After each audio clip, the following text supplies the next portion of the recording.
I play Magic the Gathering, and I play Final Fantasy. And when Wizards announced the Magic the Gathering Final Fantasy set, a lot of my Magic playing friends have been asking me, what on earth is up with Final Fantasy? There are so many of them. It's been happening forever. Please, can you help me?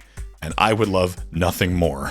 First up, since the series' inception in 1987, yes, there have been so many Final Fantasy games. There are the main numbered series, there's spin-offs, mobile variants, even sequels to the main numbered games. Wizards had to draw the line somewhere, and so only the main 16 numbered games are represented in the set. No Final Fantasy Tactics, no Crystal Defenders, no Dirge of Cerberus, not even any 10-2 and the Joy of Dress Spheres. Good news, though, for those considering trying out the games for the first time. Every game in the Final Fantasy series is wholly self-contained. You could jump in anywhere. There are similarities in gameplay mechanics and narrative themes, but the world, the characters, the tone can all shift wildly from game to game. They do share commonalities in the names of items, or magic, or enemies. And speaking of which, some enemies or items appear across multiple games, and for today's purposes, I'm going to defer to the Magic card and go with the representations shown on the cards. So even though Malboros, for example, appear across loads of Final Fantasy games, the one in this set says it's from 15, so I will cover Malboros when we get to 15. Each card in the Magic set lists the game that it's from, so brush up on your Roman numerals, and since this is a primer for people who don't play Final Fantasy, I'm just going to deal with the story and canon from those original games, no sequels or ancillary media. In Magic terms, I'm going to be covering the main set, the commander sets, and other products like promos and the starter kit, and I'm going to be spending roughly as long on each game as they are represented by volume of cards in the set, so please don't blame me for not talking long enough about Final Fantasy II. That's just how it goes. I'm not going to talk about every reprint from the commander decks. I know they all have new Final Fantasy art, but I am already going to be recording this video for 7 years, so any omission is intentional. And secondly, if you have any more trivia that you would like to share, that is so great. Please do that. But as part of my ongoing plea for decency on the internet, don't preface your comment with "you missed" or "you forgot." I just didn't include it. Please do comment and share your knowledge with others. Won't that be nice? And of course, I feel like this should go without saying, but I'm saying it anyway. I'm weapons free on spoilers. We're going deep into spoiler territory in this video. The games are still worth playing, even if I spoil a shocking twist, because there's a lot of nuance that you're only going to get from playing it. Again, these are like 80, 90-hour games sometimes. All right, let's talk about Final Fantasy. In its early days, game developer Square was struggling a bit, and Hironobu Sakaguchi wanted to make a role-playing game inspired by earlier titles like Ultima. But it wasn't until then-competitor Enix saw huge success with their Dragon Quest title that Sakaguchi was finally given the green light to press ahead. You heard right, Square and Enix used to be different competing companies. The game was developed in 10 months by 5 people and was a massive sales success, hence the following 40 years of the franchise. Sakaguchi originally wanted to call the game Fighting Fantasy, but there was already a thing called Fighting Fantasy, and so they went with Final Fantasy, which, I mean, is a fine name, but it also leads to decades of hilarious jokes about how this is the 13th Final Fantasy. This first foray established a lot of the ongoing tropes of the series, like the airship. Generally, every Final Fantasy game has an airship, with the player's party of characters gaining access to it midway or later in the game as a way to quickly revisit locations that had been previously explored on foot or by other means. Locations on the world map, which would remain for many iterations of the franchise. The world map is generally shown as a scale model of the game's world, an overworld view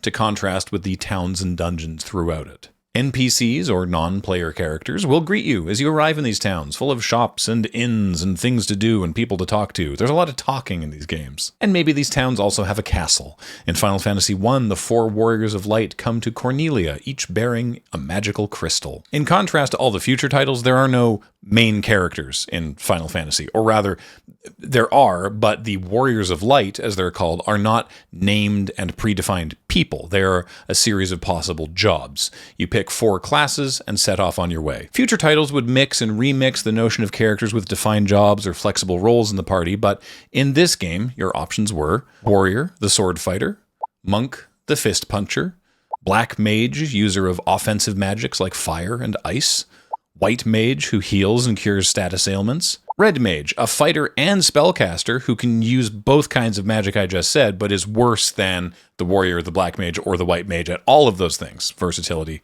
has its costs. And finally, the thief, who is quick and agile and can steal things from enemies. The villain of Final Fantasy I is Garland, a proud, disgraced knight of the Kingdom of Cornelia. He became too powerful. Power corrupted him. He kidnapped the princess. You rescue the princess. He does some time travel shenanigans involving magical crystals, more on crystals later. And in the final boss fight, which is set 2,000 years in the past, he transforms himself into the being known as Chaos.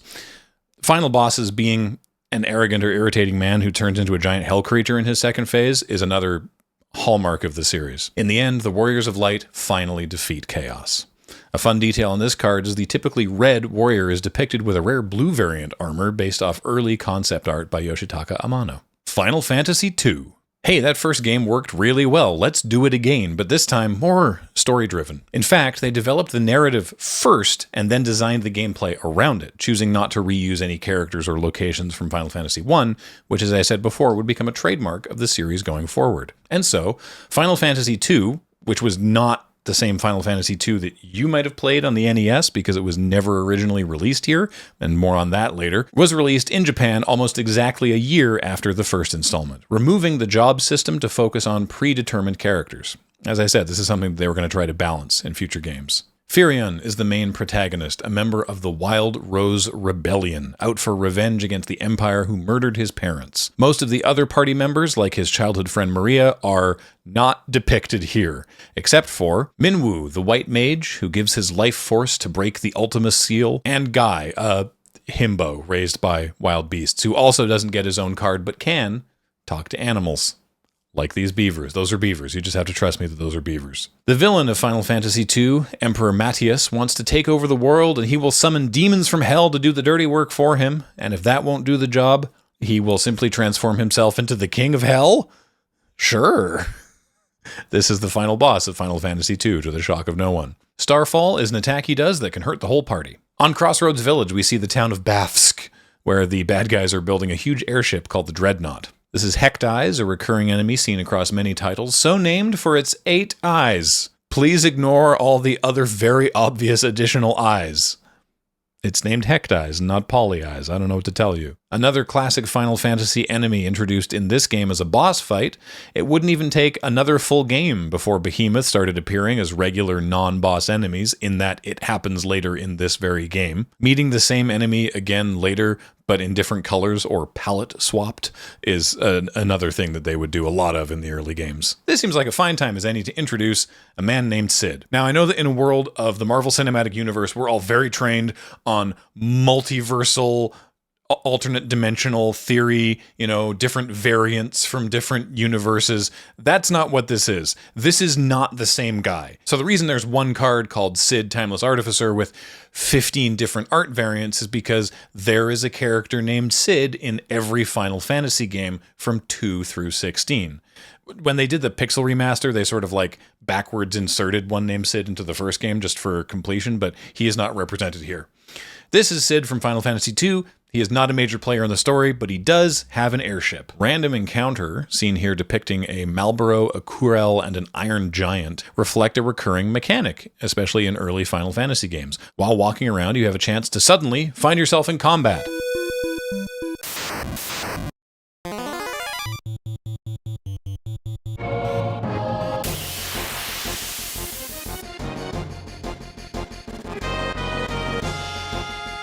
And while later games would eschew this system for enemies visible in the overworld, it remains a piece of the classic Final Fantasy gameplay system. Lastly, for Final Fantasy II, Swallowed by Leviathan illustrates a part of the story where the party becomes swallowed by Leviathan. Not a Leviathan, but capital L Leviathan, like the one in the Bible. Japanese game devs borrow a lot from worldwide mythos and pantheons, not just for Final Fantasy games, for all sorts of games. The Shin Megami Tensei games are just riddled with it. Leviathan is a recurring mythic beast through the series, often seen as a summonable ally. In future games, these mythical creatures are called summons, espers, aeons, eidolons, among other things. In Leviathan, the party meets Richard Highwind, a Dragoon character. Dragoon is a new class, exemplified by lances and jumping real high in the air. Dragoons, as a job class, would appear in future games, occasionally characters with the last name Highwind. That's the kind of recurring stuff that you can expect to need to keep track of, so nothing major. Final Fantasy III. Square kept the Final Fantasy train rolling with another game for the Famicom, which is what Japan called the Nintendo Entertainment System, the following year, building on the groundwork they had already laid. Character-wise, this is an interesting combination of 1 and 2, as you have named characters, but all 4 of them start the game as generic Onion Knights. That was renamed Freelancers in later releases, who can become different classes, now featuring a more robust list than the first game. These are Luneth, Ark, Refia, and Ignis. Xande is a powerful mage and the main antagonist for most of the game. His motivation is anger at the world because he was cursed with the gift of mortality, and I think we can all relate to that on some level. The players eventually defeat him, revealing that, in a shocking twist, the final boss of this game is not a man who turns into a weird demon creature. It's a woman, and she was a weird demon creature the whole time. Specifically, a cloud of darkness, referred to as Cloud of Darkness. She wants to envelop the world in a cloud of darkness, and she was controlling Xande to do it. In the game, Particle Beam deals non-elemental damage to the whole party. That's what we see happening on the card, but in this case, it's only hitting one character. I have been reliably informed that Cloud of Darkness is iconic. Crystals are very important to the Final Fantasy series. They are super powerful, magical, mythic MacGuffins that are given main character status in this game, and this is not the first time that crystals have been critical to the plot, and it certainly won't be the last. The Wind Crystal chooses the heroes, gives them their first powers, and sends them on their quest. And on their quest, they encounter the crystals of fire, earth, and water. But wait, you may be saying, there are 4 crystals in the game, and there are 5 colors of magic, and indeed, in the card game, there are 5 crystals, because there's one called the Darkness Crystal. Yeah, so in the game, there are 4 Darkness Crystals, which is 8 crystals, so the math doesn't really work out. So the Darkness Crystal here is sort of representing all 4 of the dark crystals. There are dark versions of the 4 crystals, and each of them is guarded by a different enemy. In fact, if you look closely, I didn't notice this right away either, you can see Echidna's hands on the side of the art. Echidna is the guardian of the dark water crystal, so that's the one that this is. Among the recurring mechanics featured on Final Fantasy III cards, towns and villages have inns, and for a small amount of gil, the currency of Final Fantasy Worlds, you can rest until morning to heal your hit points and recover from your status effects. All these games have item shops. It's where you can buy potions that you will staunchly refuse to use until even the final boss fight, or you can buy a new sword that you're either just about to find in the next dungeon or just missed finding in the previous dungeon. This is an Ahriman, which is the name of an evil spirit in Zoroastrianism, but they don't look like this. Final Fantasy just borrowed the name. These horrid eye enemies usually heck you up with status effects like death, hence why this one has death touch, and they usually appear in late game dungeons. They are real strong. Check it out, it's Final Fantasy III's Cid. He's the inventor of airships, and he lives on the floating continent. Final Fantasy IV. The main designer for Final Fantasy III, Hiromichi Tanaka, wanted to really switch things up with a seamless overworld to combat flow that eliminated the previous battle screen that I mentioned on Random Encounter. But he felt that would end up being not Final Fantasy anymore, which is hilarious given the context of future games in the series. He jumped teams in Square to work on the game that became Seiken Densetsu 2, which was released in North America as Secret of Mana. So lead designer for Final Fantasy IV was Takashi Tokita, who himself would go on to be one of the 3 lead designers for Chrono Trigger. If you played Final Fantasy II as a kid, this is the game that you've played, because they wanted to keep the North American naming convention chronological, but they did change a bunch of stuff in localization, like renaming Holy Magic to White Magic. They toned down the religious symbolism because they felt that Western audiences might get weird about it, which, in their defense, it was probably true. The Kingdom of Baron has invented airships and decided to start being a problem to their neighbors. Dark Knight Cecil Harvey starts to get a conscience about the progressively more evil orders he's being given as leader of the Air Force team known as the Red Wings. And here is Cecil. His ability here, Darkness, is later a name that the Final Fantasy franchise would use for the status effect that makes it hard to see, or an attack that causes that status effect, but here it is a Dark Knight ability that deals non-elemental damage at the cost of Cecil's own hit points, which is why that ability hurts you.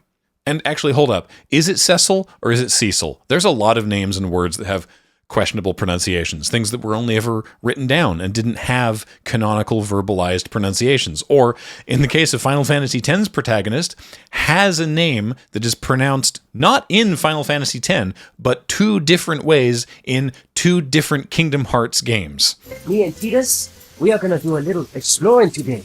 Titus and Walk are all wrapped up in their ballgame. Plus, everyone has different backgrounds and they say things in different ways. I put different stresses on chocobo or chocobo depending on the other nearby words in the sentence. The Masamune is a Japanese word, but Cat C is Gaelic, so why do we follow one and not the other? All of this is to say, I'm probably going to be pronouncing a few proper nouns in ways that startle some of you.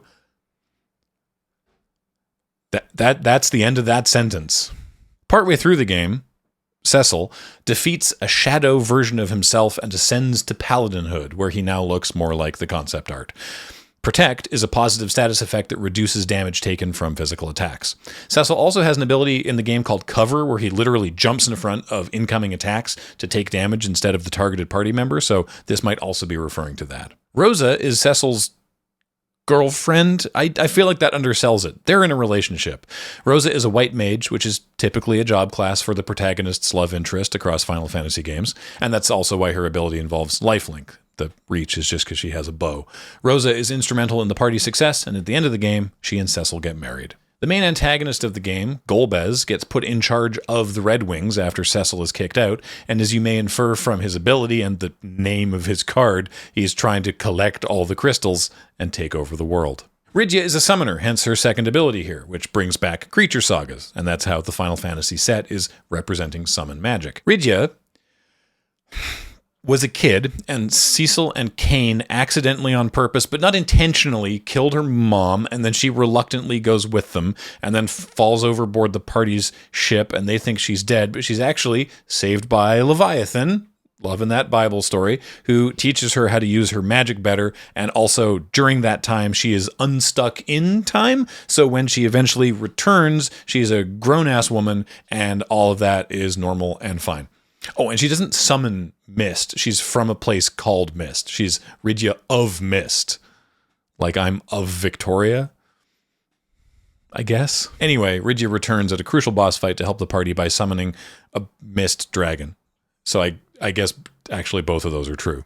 This game's Cid is a friend of Cecil and Rosa, and he's formerly an airship engineer with the Red Wings, but he became disillusioned just like Cecil, because he's a good dude. Tella is a powerful, if forgetful, sage who, in the course of revenge, learns the ultra-powerful Meteor.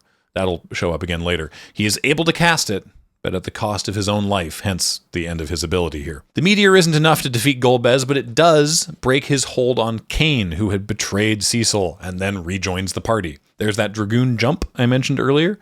In the game, they just go up and stay off screen for a while, and then they land and do big damage. His name is also Highwind, like I mentioned earlier. Dragoons often named Highwind. Kain's second ability here is because in the story he keeps changing sides.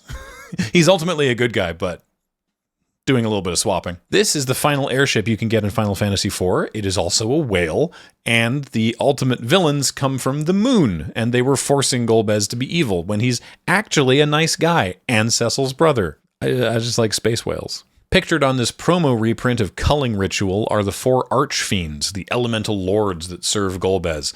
Their names, which I'm sharing mostly because they're very funny, are Scarmiglione, the blighted despot, Cagnazzo, the drowned king, Barbaricia, the empress of the winds, and Rubicante, the autarch of the flame. This is an elixir. It is a series recurring consumable item that, it says right on it. It restores all of your HP and MP. It's really good. Pictured holding the elixir is Naming Way. Naming Way is a humming way. They live on the moon, one of the moons. This will not be on the test. A similar race of lunar bunnos would appear later in Final Fantasy XIV, but they are then called Loporites, little Lopos. This is Giot. He's the king of the dwarves. That's just what they look like in Final Fantasy games. See? Just friendly little guys. This is Mysidian Elder. Mysidia is a place of mages, and the Elder of Mysidia is a character in Final Fantasy IV. But there's so many legendary creatures as it is, so this is just a Mysidian Elder, and he trains black mages. Final Fantasy V. Hironobu Sakaguchi is back at the helm, collaborating with series mainstay Yoshinori Kitase. It was the first Final Fantasy game to use the Super Nintendo's Mode 7 graphic system for the airship sequences, and, according to Wikipedia, according to GamePro, Japanese authorities asked Square not to release the game on a school day for fears that kids would skip class to buy it. Which sounds made up, but is a fun story. It was going to be released in North America, but supposedly was deemed too difficult for North American gamers with increased complexity to the gameplay systems, which feels a little insulting, but I suppose isn't without merit, though it's a big change to later games where the North American or international releases would add super bosses. Bartz, formerly Butts, is the protagonist of Final Fantasy V. He's the one holding a sword. Boko is his trusty chocobo steed. I don't actually know that Bartz likes birds so much as Boko specifically is his best friend, but that's a fun ability. It is later revealed that Bartz is the son of a warrior who traveled from another world to defeat the mighty villain, X-Death. You just need to be cool with the fact that this villain's name is X-Death. It probably sounded sick as hell in 1992. Anyway, the warriors from another world couldn't kill him, so he was sealed away for 1,000 years, but somehow evil returned. Galuf was one of the men who sealed X-Death away originally and stayed on the planet to ensure that he never returned. But Galuf forgot that. But then he remembered what he was supposed to be doing, and he killed X-Death for real this time. But not actually. And at the end of the game, he transforms into the final boss, Neo X-Death, seen here represented by many things. In this game, Cid invents a machine that amplifies the power of the crystals. So not airships this time, but he's still tinkering. Gilgamesh is a recurring villain throughout the game, X-Death's right hand, and the character would go on to appear in subsequent games less as a threat and more as a foil, always talking boisterously about his own abilities. He has cool equipment to steal, and in later games he also tries to steal your stuff. One of the things you can steal from him are the Genji gloves. They have a high defense and protect you from the status effects Toad and Paralyze. In this game, Gilgamesh also returns and sacrifices himself to help the party defeat the boss Necrophobe, because Gilgamesh is worried that he would look like a jerk if he didn't help. Most recently, Gilgamesh showed up in the second Final Fantasy VII Remake game, but those aren't part of this set. Traveling the overworld, or the world map, as I mentioned earlier, is a thing that you do in Final Fantasy games, often by riding a chocobo. That bird is a chocobo. They're in a bunch of Final Fantasy games. More on them when we get to 7. Gon, or Gon, is a town that you visit only once to find the king, which I mentioned because his name is King Alexander Highwind Tycoon, which is just kind of a cool name. The Galacat is an enemy in the game, and it looks like a cat with wings, but I think it's actually just wearing a wingsuit. This might be inspired by the mythical Cat She from Scottish Gaelic folklore, which is how you're supposed to pronounce Kate Sith, but again, that ship has sailed. On Coral Sword, we see a coral sword, but more importantly, Ferris the Pirate, another party member from the game.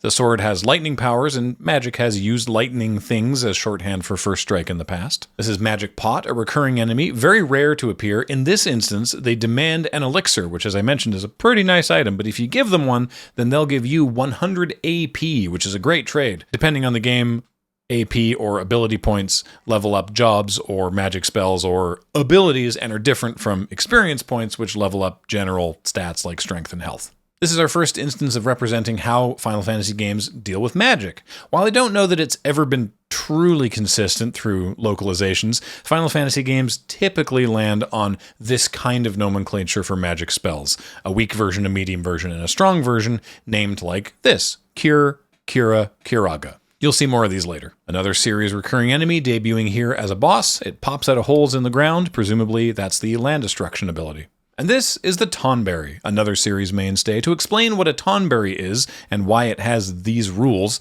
here's one of our most popular stream clips. What's a Tonberry? So, that little dude is a Tonberry. He's a little thing with like a cloak and a lantern and a knife. And all he does, he just sits there and then he goes...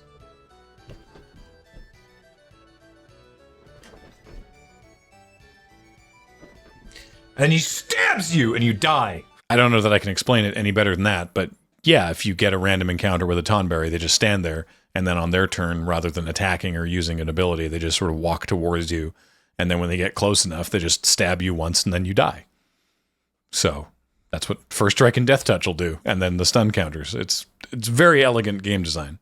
Final Fantasy VI, or is it Final Fantasy III? This is the last game before the numbers all normalize, but it was originally released in North America as Final Fantasy III, because they'd done 1 as 1 and then not translated 2 or 3, but then they did 4 and called it 2 because it was the second one here, and nobody knew what games were releasing in Japan in those days. And then they didn't do 5, but they did do 6, but we'd only had 1 and 2, so now we had 3. Anyway, it's 6. 6 is the finale and peak of the pixel era of Final Fantasy, a refinement of the genre to this point and its most ambitious story, not just in scope, but in presentation, as it focuses on a staggering 14 characters and endeavors to make them all protagonists in their own little ways. This also introduced more steampunk elements to the design and the active time battle system, where the playable characters regained action points in battle before they could act again rather than a purely turn-based system, as the series began its slow move towards fully real-time combat. The game opens, again using the SNES's Mode 7 graphics, with Terra and 2 soldiers in Magitech armor walking through the snow. The soldiers' names are Biggs and Wedge, many years later confirmed to be a Star Wars reference, and while these two die immediately, characters named Biggs and Wedge would appear in later games as another ongoing series trope. These two are actually controlling Terra, trying to find an Esper. What's an Esper, you ask? Mechanically, it is this game's variation on summons, aeons, etc., the mythical creatures that can be summoned in battle. Narratively, they are the Fae that live in another world that are the last remaining source of magic in this world, where magic is a distant memory after a long ago war almost totally wiped it out. They discover the Esper Valagarmanda, who does not appear in later games. Biggs and Wedge get wiped out, but this frees Terra from their control, leaving her with amnesia. Terra is found by Locke, a thief who rescues her and escorts her out of Narshe. This version of Locke has the ability Mug. Now, thieves in Final Fantasy games often have or can get an ability called Steal, which is just instead of doing an attack or using magic, they can attempt to steal an item from an enemy creature. Mug is a leveled up version of Steal because it also deals damage. Locke isn't alone, however. Terra is also helped by Mog, a Moogle. This was very confusing for me in my Final Fantasy VII days, as the North American localizers had not yet settled on whether these creatures were Mogs or Moogles, or if just this one was named Mog, but he did feature in an infamous print ad of the day. Doesn't seem fair, does it? But they are Moogles, and several of them protect Terra, whose unconscious form you can just make out in the background of this art. So she and Locke escape and return to Banon, leader of the Returners. The Returners are a resistance group fighting against the Gestalian Empire and their ongoing conquest of the whole world. Banon is briefly playable, and his ability Prey heals the party. Banon pleads for Terra to act as a symbol of hope, a herald, if you will, for their cause and to join the Returners. She does or does not join the Returners. You get to choose, but she does join the Returners. And on the party's travels, they encounter Edgar, King of Figaro. Figaro is a castle in a desert that can go underground and travel to another nearby desert. Neat. Edgar inherited his throne by flipping a coin with his twin brother, but it turns out the coin had 2 heads, so Edgar's a big cheat. That's why Edgar's card does what it does with coin flips, and why the card Coin of Fate makes you the monarch. Edgar also has an ability called Tools. He uses tools to make big attacks. Edgar's twin brother, by the way, is Sabin, the monk. His ability in the game is called Blitz, which is an existing magic ability, so they put Blitz on the card, and he can come back from the graveyard because in the game he routinely makes hot-headed decisions from which he somehow emerges unscathed. At least that's my interpretation. Kefka, who eventually becomes the main antagonist, is initially kind of just a guy, admittedly a weird clown-looking guy who tries to harass Figaro into joining the Gestalian Empire's reign of terror, and Edgar declines, much to Kefka's annoyance. Annoyance represented here by he tries to burn the castle down. The party fights Ultros, beloved goofball and weird-looking toothed octopus thing. Ultros returns repeatedly throughout the game to pester the party in his role as the recurring comedy antagonist. Final Fantasy games often have a recurring comedy antagonist. The party is forced to split up while trying to return to Narshe, and so we get to meet a bunch more folks. Celeste is a general of Gestalt, but questions what the Empire is doing and is sentenced to execution. Locke rescues her from this, and she joins the Returners. During the rescue, Locke Hawk has to infiltrate an Imperial town and disguises himself in the process. Shadow, mysterious assassin, is a mysterious assassin named Shadow, who cares only about money and pops in and out of the party throughout the game as needed. At the point that we're at in the story, Sabin recruits Shadow for a while, and then he goes away, but he'll be back later. Shadow also has a cool dog. Interceptor isn't really a party member in the game, and so can't die, which I interpret as why he keeps coming back from the graveyard. Kefka tries to poison the water supply of the entire nation of Doma, which is just so rude. And Cyan, retainer to the king of Doma, survives the poisoning and justifiably loses it on an Imperial camp, assured of his own death were it not for the assistance of Sabin, after which Cyan joins the party but is no less mad at Kefka. After escaping the camp, this splinter of the party passes through the Phantom Forest, wherein they infamously encounter a ghost train. Initially, Cyan sees his dead family on the train, but eventually you have to run away from it. This is a combat encounter where the party, Sabin, Cyan, and Shadow, are running away from a train during the fight. It is very silly, but especially memorable. The train has an attack that now is referred to as Diabolic Whistle, but was originally translated as Evil Toot. And then we gotta talk about Suplex. One of Sabin's Blitz abilities is Suplex, where his sprite picks up the enemy sprite and then slams them into the ground like a little wrestling move. And yes, you can do that to the train. Sabin suplexing a train is probably the most mimetic thing from Final Fantasy VI. It is as memorable, if not more so, than Kefka, the villain of the game. Passing through the Veldt, they meet Gao, the dog boy. His rage ability uses animal styles of animals that he has encountered in his feral travels. The stray cat, depicted on his card, is an especially good rage attack because the cat scratch attack does lots of damage. Sabin and Cyan encounter Gao on the Veldt, and he leads them to a diving helmet, which was in a cave on the Veldt.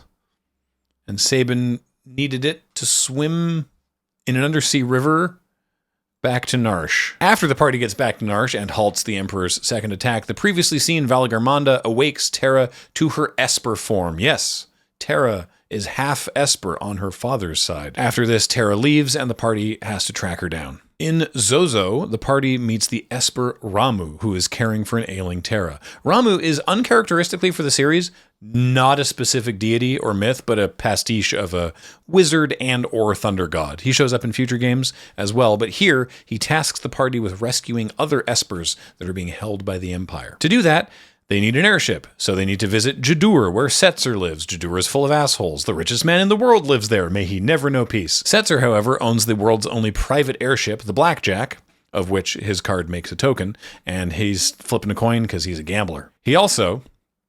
Okay, Setzer has threatened the impresario of the opera house through a note, seen on Key to the City, that he will kidnap the lead actress of the opera, who happens to look a lot like Celeste.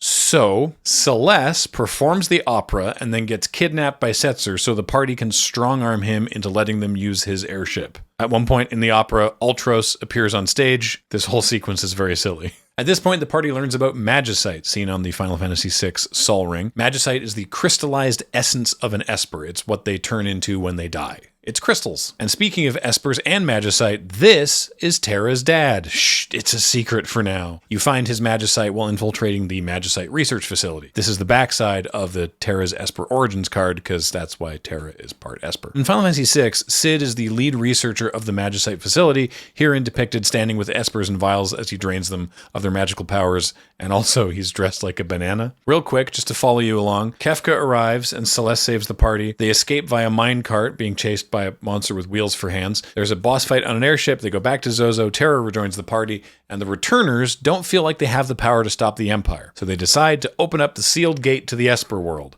and that does not go well. The Espers discover what the humans have done to other Espers, and they go berserk on the capital city of Vector. Realizing that they might be slightly responsible, the party decides they should have a little truce with the Empire and work together to defend the world from the Espers. It's an interesting narrative turn. Leo is a general of the Empire and joins the party to entreat the Espers to stop murdering people so hard. The party takes a boat to Themacia, where they meet Strago and Realm. Strago is a blue mage, which I haven't mentioned yet. Blue mages learn abilities of enemy creatures, though exactly how they do that changes from game to game. Realm has an ability called Sketch, where she draws an enemy, and then the drawing does an attack that enemy would do. So she's also kind of a blue mage. The party strong-arms Strago into joining the party, and Realm strong-arms the party into her joining the party. Ultros shows up again, and Realm stops him by drawing a very nice picture. Kefka arrives. I should mention at this point, Kefka's been driven mad by the Emperor infusing him with magic and is having a very bad time. And also he's a nihilist. So he kills General Leo and escapes to claim the power of the Warring Triad for the Emperor. But note, we haven't even named the Emperor yet. Kefka is the bad guy. But who or what is the Warring Triad? Well, the Warring Triad is the source of all magic remaining in the world, and they are locked in eternal conflict. They turned themselves to stone so they could keep fighting forever, and now they're a MacGuffin. Whoops. Kefka makes the continent where he and the Warring Triad are float, and so the party chases Kefka to what is now the floating continent, where he is, the Triad is, the Emperor's there. The Emperor threatens Kefka, but Kefka's too powerful now, and uses the Warring Triad's power to defeat not only the Emperor, but also the party. 1 year later. Yeah, big time skip is sort of a big deal. Kefka has made a tower of garbage from the remains of Vector and is ruling the world's way to destruction. He's just up on that tower firing death lasers at anyone he feels like. You wake up as Celeste, who's been out cold for a year, and you got to get the band back together. So Celeste globetrots around the world to find everybody. She and Setzer restore a different airship, the Falcon. She recruits Terra, seen here in Esper form, trying to protect the town of Mobliz from Humbaba. But the whole world is kind of ruined at this point. While recruiting folks, Mog returns to the party, and you can also recruit his friend Umaro, a Yeti. He's just Mog's buddy. He's a berserker, illustrated on the magic card by being a berserker. Celeste gets swallowed by a worm, callback, and inside the worm is Gogo, who for some reason gets 2 cards despite being a secret character. Gogo is a mime or mimic, so this one copies abilities, and this one copies whole creatures. In the game, you can equip Gogo with anyone's abilities, but his actual stats are only just sort of okay. Once you've gathered all the people you want, the party assaults Kefka's Tower of Trash, encountering Kefka. Dancing Mad is the title of his boss fight music, which means it's time for, you guessed it, a man who turns into a weird hell creature. The reprint of Angel of Ruins shows stage 3 of his boss fight, and the backside of Kefka's earlier card, Kefka Ruler of Ruin, depicts the 4th stage of the boss fight. The card Laughing Mad is just sort of illustrative of the narrative of the game as a whole. Terra, Kefka, Magitech, all that stuff. And this reprint of Tragic Arrogance depicts Kefka being defeated once and for all, and sort of fading away into pixels the way that the enemies do in this game. The party wins and magic disappears from the world, which given the options is probably for the best. But what happens to Terra? Great question. That's the end of the game. Now, some other cards from Final Fantasy VI. This is Siegfried. He's a very cool sword guy that you optionally meet a few times during the game. Cool. The enemy depicted on Snort is Typhon, or Ultros' friend, Mr. Typhon. Snort, or Sneeze Attack, as it's called in some games, is an attack that can just fully eject a character from the battle. Speaking of battles, we've been sleeping on this until now, but the typical combat UI for a Final Fantasy game features a menu with the options Attack, Magic, an ability or the name of an ability, and item, which may be selected one at a time to use on the enemies or items you can use on yourself. In this case, the enemy is Humbaba. A Cactuar, an iconic returning enemy, makes its first appearance here. The magic card mechanics, where it shows up, attacks once, and then returns to your hand, reflect the in-game flightiness of the creatures. They move quickly, and they're surprisingly hard to hit, and surprisingly painful. Magic players like to kick cards, and chocobos like to kick things, and I think the thing it's kicking is a basilisk. A Hill Gigas is a recurring series enemy. He's just a big guy. Phoenix Down is a classic recurring healing item through the whole series. It is the down of a phoenix. And I say it like that because no judgment from me, because I didn't pick up on it right away either. A lot of people didn't quite put it together that this item called Phoenix Down, it's just sort of like a weird name for something. It was called that because it was the down of a baby phoenix, the bird that can resurrect from the ashes, because it's an item that in the game, it brings a character back to life. When you're in combat, you have all your characters, 3 or 4 characters usually, in a battle, and if one of them dies, that's not game over as long as you still have someone up. And that one who is up can use items or magic, but items like Phoenix Down to bring back to life the characters that have died. If they all die, that's a game over. But that's Phoenix Down's first ability here, is resurrecting a creature from the dead. The second ability on here is really funny, and it's because in Final Fantasy games, typically the undead, here skeletons, spirits, and zombies, can be hurt by holy magic. If you cast Cure on a party member, it heals them. If you cast Cure on a zombie, it hurts them.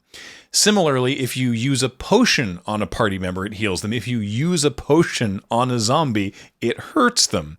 So what happens when you use the item that brings someone back to life? It just kills them. They have pulled back from this in previous games because A, the secret is out, and B, it makes undead enemies kind of trivial. That's what the second ability of Phoenix Down's doing here. Locke in the game does have a side quest to find the Phoenix Magicite, or as mentioned on this reprint of Big Score, the treasure that can undo death itself. And a lot of cards in the lands for this set are places where you have to go through to get to like the Phoenix Cave. A lot of lava caves on the lands in the Final Fantasy VI Commander deck. Final Fantasy VII. 1997 brought massive shifts to the series, from 2D to 3D and from Nintendo to Sony, as Final Fantasy VII came to PlayStation with 3 discs, so you knew you were in for a treat. PlayStation themselves were, of course, very normal about this in their marketing.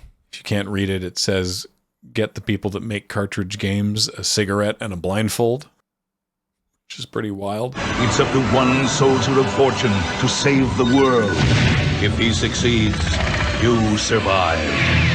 If he fails, you can always hit the reset button.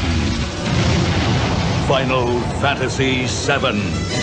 PlayStation. I had friends with Super Nintendos, and I'd seen them play Chrono Trigger and Final Fantasy VI, but for myself and a whole generation of players, this was their first introduction to not only Final Fantasy, but JRPGs as a whole. There was a big wait back then, too. The international market was not as connected as it is now. Final Fantasy VII came out in January in Japan, but not until September in North America, and November in PAL territories. I'm going to be spending a little more time on this game, same as 6 and 10 and 14, the games that have their own commander decks, but if you want to hear me talk non-stop about Final Fantasy VII, a link to my previous playthrough is in the description. We begin the game in Midgar, seemingly the capital city of the entire planet, darkened by the smoke of industry and ringed by Mako reactors that tirelessly convert the life force of the planet into energy for the Shinra Electric Power Company to sell. At the outset of the game, we're thrown right into an eco-terrorist bombing mission with the freedom fighters of Avalanche, seen here, Wedge, Jesse, and Biggs, and their leader Barrett, a loving father and a proud leader.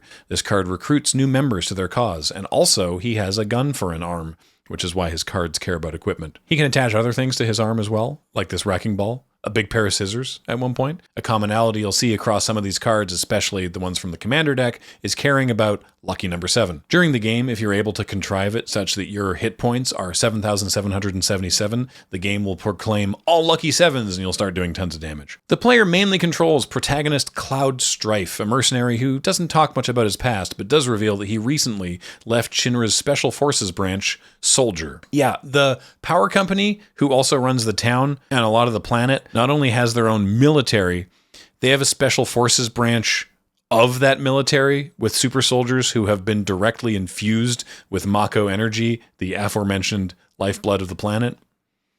That's probably safe. Cloud styles himself as a mercenary for hire, but as the game goes on, you realize that this was his first actual job and he decided to become a merc about 20 minutes ago because his childhood friend suggested that he should get a job. Cloud's cards care about equipment because he uses an enormous and iconic sword. This is inside the reactor, but he's cutting a little closer here than you do in the game, though the music is fairly intense. While escaping from this successful bombing mission, during which Cloud and Barrett fight a giant scorpion robot, Avalanche splits up, and Cloud runs into Aerith Gainsborough, or Eris, as I knew her originally, a flower girl, which is not a euphemism. She just sells flowers to try and make ends meet for her and her mother because they live below the plate. See, okay, Midgar is very impractically sort of a floating city where all the wealthy and therefore morally good people live on top of the plate, while the poor and therefore bad people live underneath the so-called rotting pizza in the Midgar slums. But video games aren't political. Cloud quickly returns to the slums. Avalanche makes their hideout in the basement of the Sector 7 bar 7th Heaven, run by Tifa Lockhart, Cloud's childhood friend and absolute unit of a damage dealer. Between being ghosted by her childhood friend Cloud running off to enlist, and the present time, Tifa learned about how to punch kick from a traveling punch kick teacher, and it turns out that she's really good at it. Tifa joins the team for their second bombing mission, targeting another of Shinra's planet-killing reactors, and the bombing is successful, but after a fight with another robot, Cloud falls to his presumed death, dropping from the plate all the way down to the slums. Somehow, only his fall and not his body are broken, and he lands in a church where flowers are inexplicably growing, as tended to by Aerith. We will eventually learn that Aerith is the last ancient, or Cetra, a race of powerful beings who can tap into the planet's life stream and perform amazing feats like healing magic. Raise is a magic spell that can bring a character back to life, with not full HP, so it's sort of like what a Phoenix Down does. In this moment, they're interrupted by Reno of the Turks, who are the Shinra military's even more special forces. They're a team of 4 highly skilled assassins: Reno, Rude, Elena, and their boss, Tsung. In this game, they play the role of minor antagonists, often played as comedic if legitimate threats who pester the party repeatedly throughout the game. Elena has her own card, and here is a group shot on this reprint of Unfinished Business. I feel like, more so than many cards, I need to explain clever concealment to someone who doesn't know about this game. Aerith promises to help Cloud reconnect with Tifa, and this takes them to Wall Market for another infamous Final Fantasy moment. Tifa needs information from a gang leader named Don Corneo, who routinely entertains young women, and so her plan is to be selected for entertainment and then threaten him for information. Since Cloud won't let Aerith sneak into Don Corneo's on her own, you have to go through a whole side quest to procure a disguise for Cloud to dress as a possible companion for the Don, ideally getting selected so that Cloud can threaten the Don directly. If you complete the quest to its best possible result, Cloud is canonically wearing silken underwear in this moment. Anyway, in a shocking twist, this whole cross-dressing side quest is not handled horribly, which is very startling for a game from 1997. This is President Shinra, pictured here with Heidegger, the only Shinra executive who got his own card, and Reeve in the foreground, who doesn't exactly get his own card, but more on that later. Anyway, the president decides to take an extreme method in turning public opinion against Avalanche. He's going to blow up a support column to drop the entire Sector 7 segment of that plate, killing thousands of people, which is a harrowing event to show on a Magic card. And if we can just pop back to Tifa for a second, the landfall that makes her stronger, that's why she's so mad. After the plate falls, Shinra captures Aerith. They've been trying to find her for ages, and you've got to go rescue her. There are 2 ways to get into Shinra Tower. Players are given the choice between barreling through the front door, encountering a series of fights with security, or running up 59 flights of stairs, leaving all 3 of your characters exhausted in the process. And the game makes you do it too. Like, it takes a while. You have to just run up the stairs, and they get slower and slower as they get near the top. There's some items, but mostly you do it because the dialogue is really funny. In the building, you fight various Shinra soldiers, including ones with helicopters for hands, eventually arriving in the lab of Professor Hojo, who runs weird experiments on things and basically killed Aerith's mom. The party meets Red 13, another of Hojo's experiment victims. He's a cat dog who can talk, and he joins the party. Also in one of Hojo's specimen tanks is most of Genova, who is sort of the reason for everything in this game. Genova is an alien who crash-landed on the planet 1,000 years ago, and was recently discovered and abducted by the Shinra Corporation so they could experiment on her. There's a lot more to this that I'm not explaining here, but part of these experiments was injecting her cells into humans, which is what created Sephiroth. That's why her counters make creatures into mutants. Genova's headless body disguises itself as Sephiroth and kills President Shinra, and then runs away to the Northern Crater, where Sephiroth actually is, trapped in ice with Genova's head. This is an enemy that Barret, Aerith, and Red 13 fight during the rescue mission in Shinra HQ. In the original game, it was called the Heli Gunner, and this is the name from the remake. I don't know why they went with this one, but it sounds cool. And the president's son, Rufus, fights Cloud, and he has a dog and a shotgun.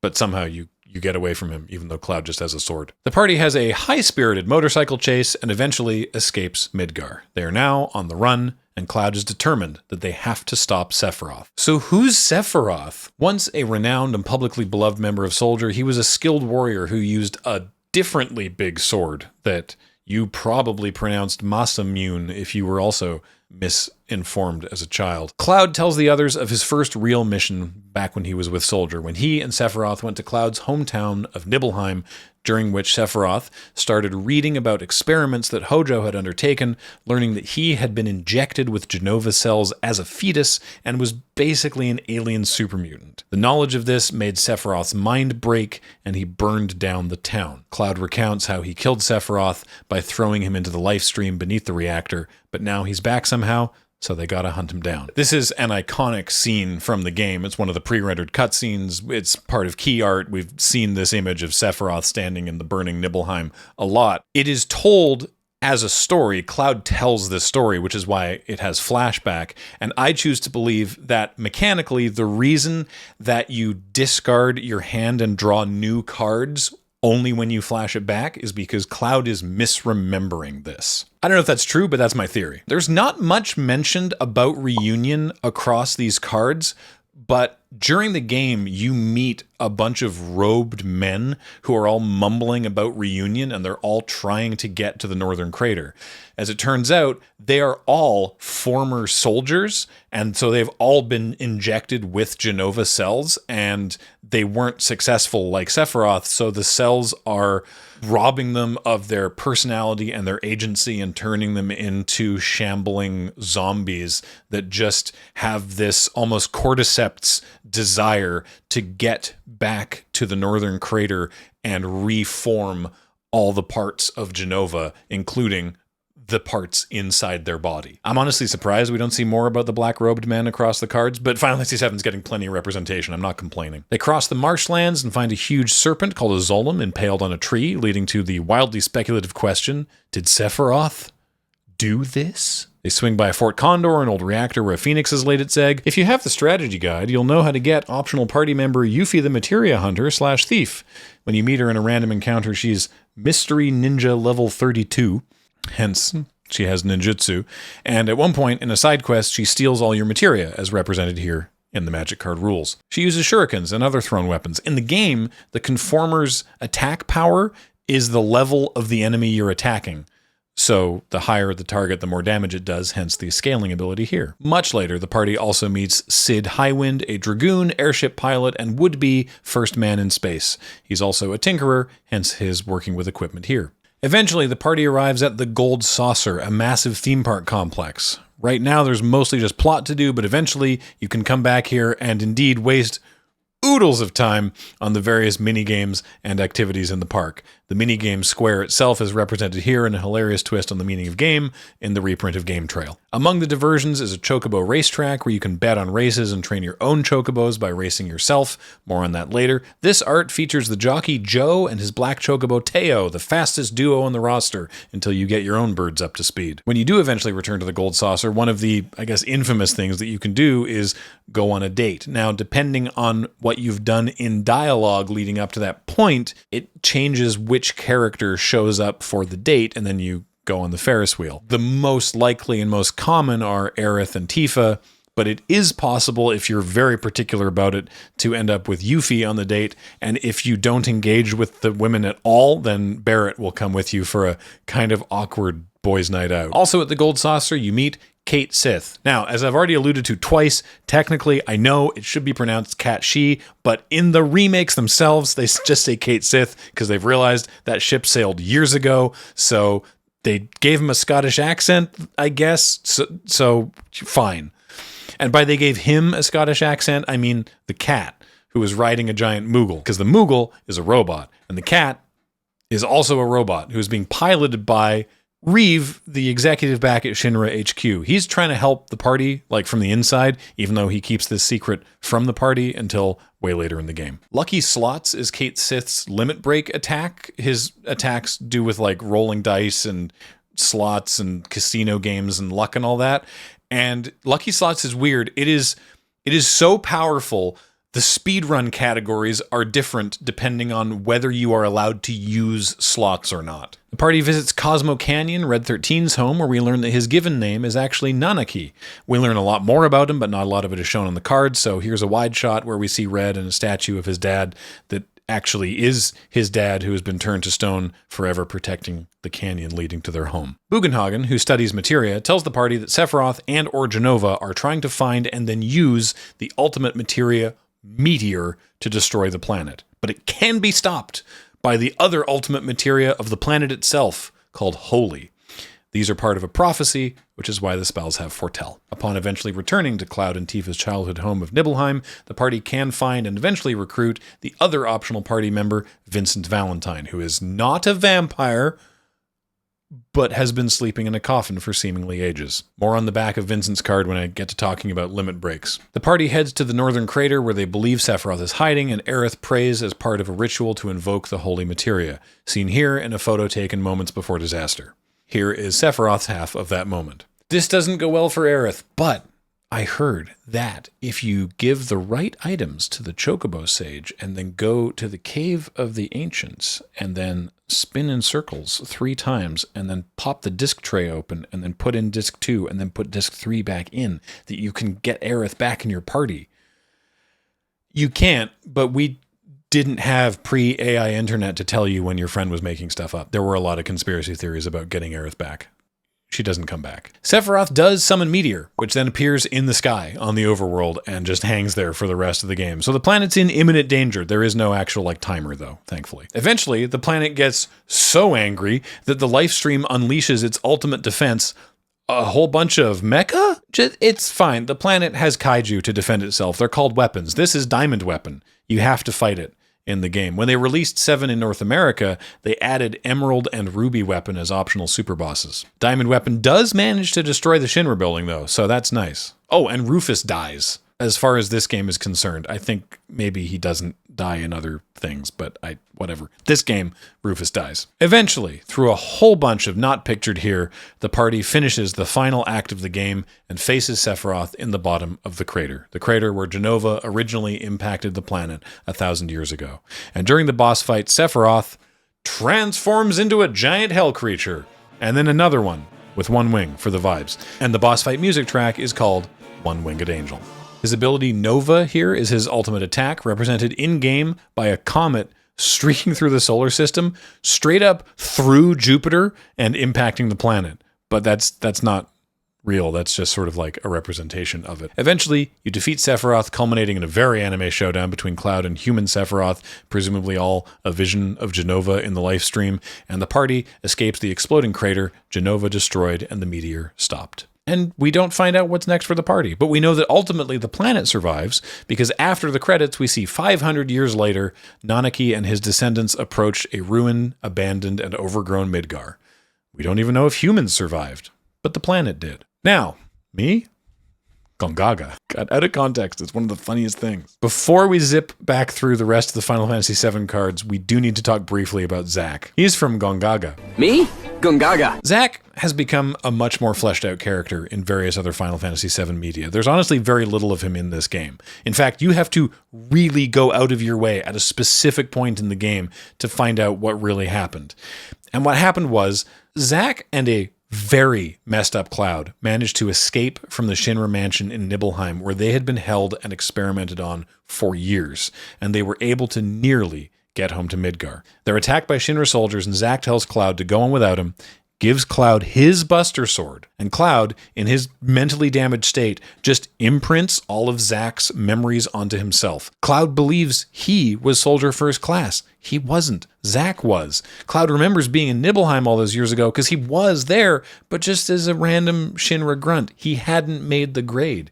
He never told Tifa at the time who he was because he was embarrassed for not having been good enough to join Soldier. So that's why Zack's card gives all of his stuff to another creature. All right, here's the rest of the 7 cards. Many Final Fantasy games have so-called ultimate weapons, a given character's supposed best loadout. His ultimate weapon is called Ultima Weapon, not to be confused with the magic spell Ultima or the planet-defending Mako Kaiju Ultimate Weapon. After you defeat Ultimate Weapon, it drops Ultima Weapon. Limit breaks are super attacks that characters can unleash after building up a special meter by attacking and being dealt damage. Generally, they have 4 levels with 2 attacks at the first 3 levels and then an ultimate attack at level 4.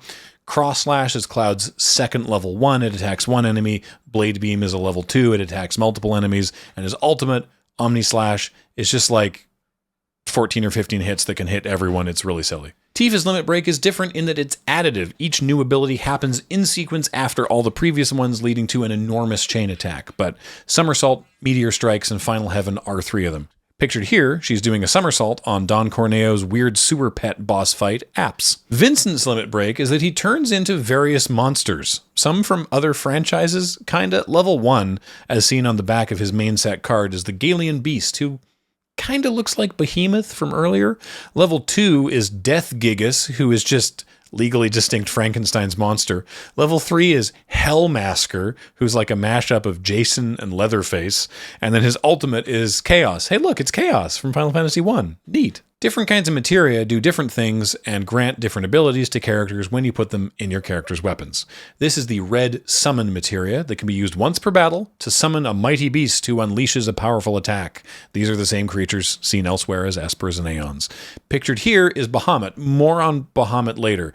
It's Magicite in orb form. Named for the world-carrying bull of ancient Islamic mythology, Kujata attacks with a multi-elemental attack called Tetra Disaster. Chocomog is the summon of a Moogle. Despite its name, it's not specifically Mog from Final Fantasy VI, but I think it kind of is, riding Chocobo. But when you use the Chocomog summon, you have a 1 in 16 chance to instead summon the Fat Chocobo, who is a fat Chocobo that just falls on the enemies. And let's talk about Chocobos. Present in the other games, but really integral to a bunch of nonsense in this one. Final Fantasy VII also introduced the debate as to whether Chocobos say work or quay. Please argue about it below for engagement. After escaping Midgar and visiting Kalm, you come to the Chocobo stables. Final Fantasy VII introduced the idea of different colors of Chocobo. Each offered different abilities relating to world map traversal in a sort of a Metroidvania-style region gating. Not for anything major or plot critical, but each color allows access to a specific cavern on the world map that contains different special items. Blue Chocobos can cross rivers and shallow waters near coastline. Green Chocobos, seen here, can cross mountains and go up or down sheer cliffs, and through judicious Chocobo husbandry, you can even breed a black Chocobo that can do both of those things. A great detail on the art here is that you specifically need a blue Chocobo and a green Chocobo to make a black Chocobo. And if you achieve maximum skill and Chocobo boinking, training your Chocobos, feeding them the right nuts, racing them at the saucer, you can breed a gold Chocobo, and they can cross oceans. This allows you access to the entire map, including the Materia Cave containing Knights of the Round, an infamous spell, the ultimate summon in the game. It can only be found by riding a gold Chocobo. The animation takes ages as representations of every knight of King Arthur's Round Table appear one by one and attack the target. The timer you've seen on your screen is how long it takes to do this animation. Many of the games, but in particular Final Fantasy VII, have this thing where the summon has a different name than the attack. So Knights of the Round is the summon, and you summon Knights of the Round, but the attack that they do is called Ultimate End. So that's why it says that. Fight On doesn't reference any specific story moment. We do see Aerith, Yuffie, and Cloud fighting the Materia Keeper, and the flavor text is a quote from Aerith. While Eject is the Midgar Zolom fight, because the Zolom has an attack called Blown Away, which can fully just remove a character from the combat. You got 3 people in there, the Zolom does Blown Away, and then someone's just gone, and now you only have 2 characters fighting the Zolom. One small detail about Eject that I did notice, and it's not a big deal, but this is the kind of video in which I'm allowed to be pedantic. Yuffie shouldn't be there, because you only fight the Zolom before you can possibly have found Yuffie to get her in the party. And it's the same 3 characters shown in the art on Fight On, so I feel like Cloud, Aerith, and Yuffie was just some art director's chosen party, and fair play. That's the kind of stuff I would do if I was in charge of this project. Haste is a recurring Final Fantasy spell. It makes you go fast, and it looks kind of like that when it happens. And going way back to the beginning of the game, this guy is the weapons vendor from Midgar. He's the first weapons vendor that you meet during the tutorials. I'm sure there's more details in here, but on the counter, that's an iron bangle, and in the foreground is Cloud's iron sword as they appear in the remake games. This is a recurring Final Fantasy item. It's called an Ether, and it restores 20 MP, or magic points. It's what you use to cast spells. This is the mask that Hojo created to partially contain Jenova, and this art calls back to a specific moment from a cinematic when Sephiroth rips it from Jenova and sees the face of his mother for the first first time, which we see pictured on Skullclamp. This set really only deals with the original game, but it does take some visual cues from the remake series. For example, this is Aerith's bladed staff, which only appears in the remake. This is Scarlet, another Shinra executive, riding her giant robot thing called Proud Claude. At one point, you find a weapon for Cloud that's literally just a bat with nails in it. Lightning Greaves are Tifa's boots, but don't worry, she's not the only one showing feet. These are Vincent's, and what are those? Livestream feels like thick wet. Send tweet. Final Fantasy VIII. Fandoms are gonna fandom, and every game brings some, let's say, strong opinions within the fandom, and we're 8 games deep now, so let's get into that. Coming this fall, the most anticipated action-adventure of the year. A story of one man's struggle to save mankind from extermination and his quest to win the heart of the woman he loves. An epic so stunning your emotions will stir, your heart will race, and your thumbs will be really, really sore. Final Fantasy VIII coming to a home theater near you. PlayStation. This game has humans with human proportions, a protagonist with whom players found it difficult to connect. And I mentioned how Final Fantasy VII brought a huge influx of new players to the series who maybe didn't know how every one of these things is different and found the differences in gameplay between 7 and 8 jarring. Look, I'm saying it's not a perfect system, but considering how many cards from each game are in the set, that is probably a fair account of general comparative popularity. Your mileage will vary. I know there are ardent Final Fantasy VIII fans. Please don't come for me. I think the game is fine. Anyway, Balam Garden is one of many places where they train orphans to become paramilitary mercenaries called Seeds, but spelled with funny capitalization. Sid, in this game, is headmaster of Balam Garden, and later in the game, he fulfills his usual Sid role by revealing the school can become an airship. But not the airship that you get later on, just an airship. You still use it, but it's not like the airship. Our protagonist, Squall Leonhart, is one such Seed student at Balam Garden. Squall is, he's 17, and he's kind of a standoffish wiener about the whole thing. His most common quip or repeated phrase in the English translation is,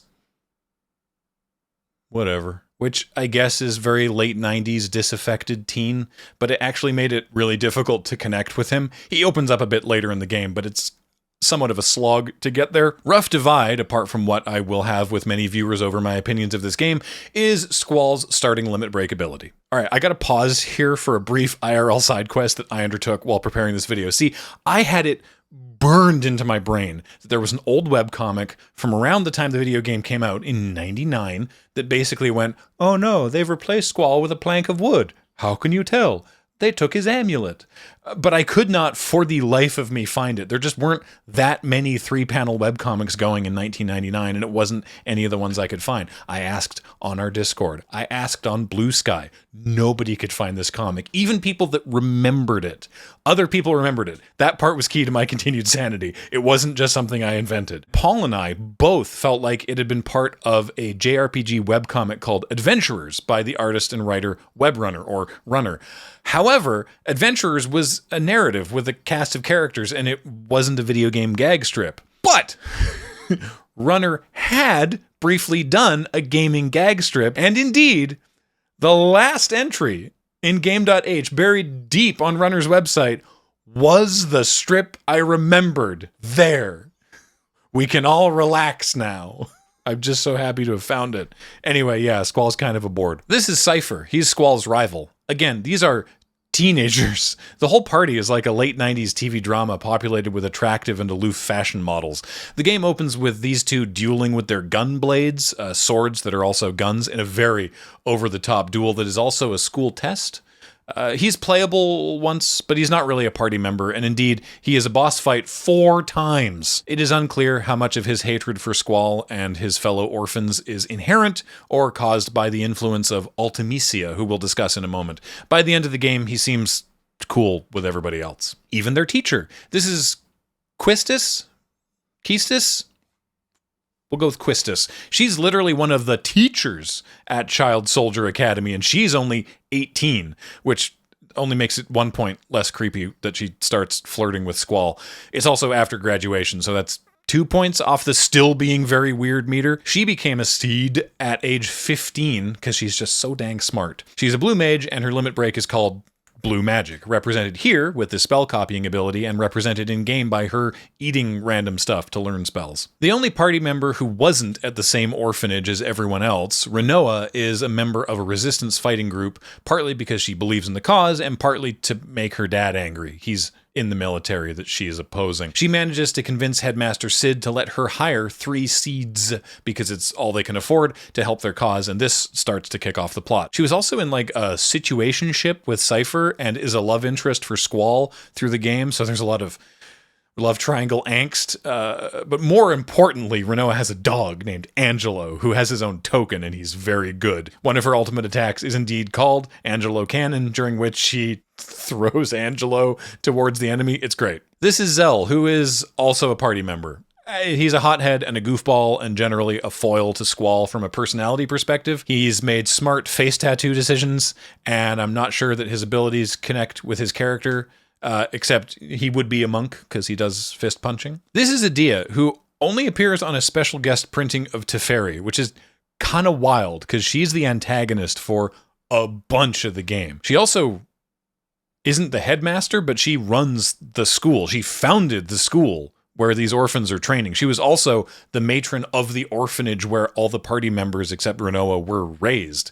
And she founded the school because back when Squall was a kid, a version of Squall at age 17 appeared to Adia, thanking her for founding the school because it trained them to be able to defeat a powerful sorceress named Ultimisia. But why is the founder of the school also a villain?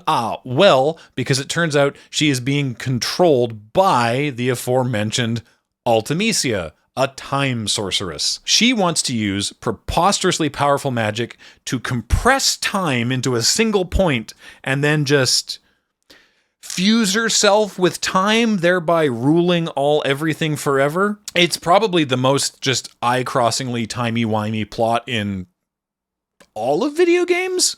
Probably. Sorceress's schemes here, messing with cards that have flashback, including ones that are in exile on a card that itself has flashback. That's the kind of nonsense that she's operating with. Hey, check this out. This time, it's a woman who turns into a weirdo hell demon, so that's a fun change of pace. This is the final of her several forms throughout the final boss fight. Laguna is a playable character, but only in dream sequences, seen here with his platoon mates Kyros and Ward, who are encouraging him to shoot his shot with a character named Julia.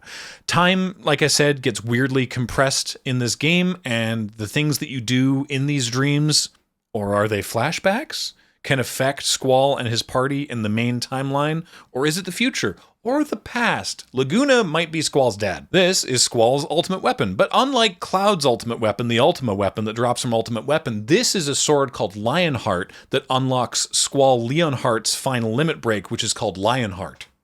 Anyway, you almost can't tell, but I mentioned earlier Squall and Cypher both use gun blades, which are if a sword was a gun, but they're a little too just a gun for a magic card, though they did look sick as hell in 1999. Now, I know that the name of this card reads Lunatic Pandora, but it's probably pronounced lunatic because it's related to the moon. For what it is, reading the card explains the card. I don't think I can do much better than the flavor text. Yeah, there's a crystal pillar from the moon, and it's the MacGuffin that Ultimisia uses to instigate a lunar cry, which is when monsters fall from the moon. Oh, part of that whole raising orphans to become mercenaries thing is that the game's system of magic, the so-called guardian force junctioning, affects memories, and nobody in the party can remember their childhood because they have magic amnesia.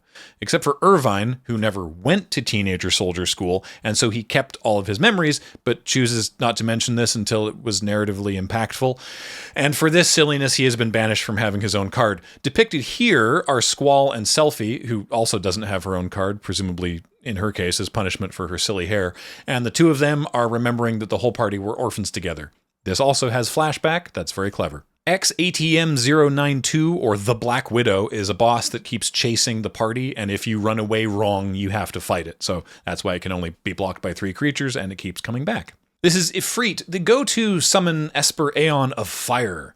In this game, they're called Guardian Forces, hence GF Ifrit. He's one of the first ones you find, hence his relatively low power level to other summons in the set. Cerberus is a boss in the game who can then later be junctioned as a Guardian Force. There were a lot of jokes about GF junctioning back in the day, and there are again now. So, nature is healing. Double and triple are spells that Cerberus, as a GF, cast on the party that let them cast 2 and 3 spells per turn. So this is a very credible, clean conversion to magic mechanics. Poo Poo is a weird little guy.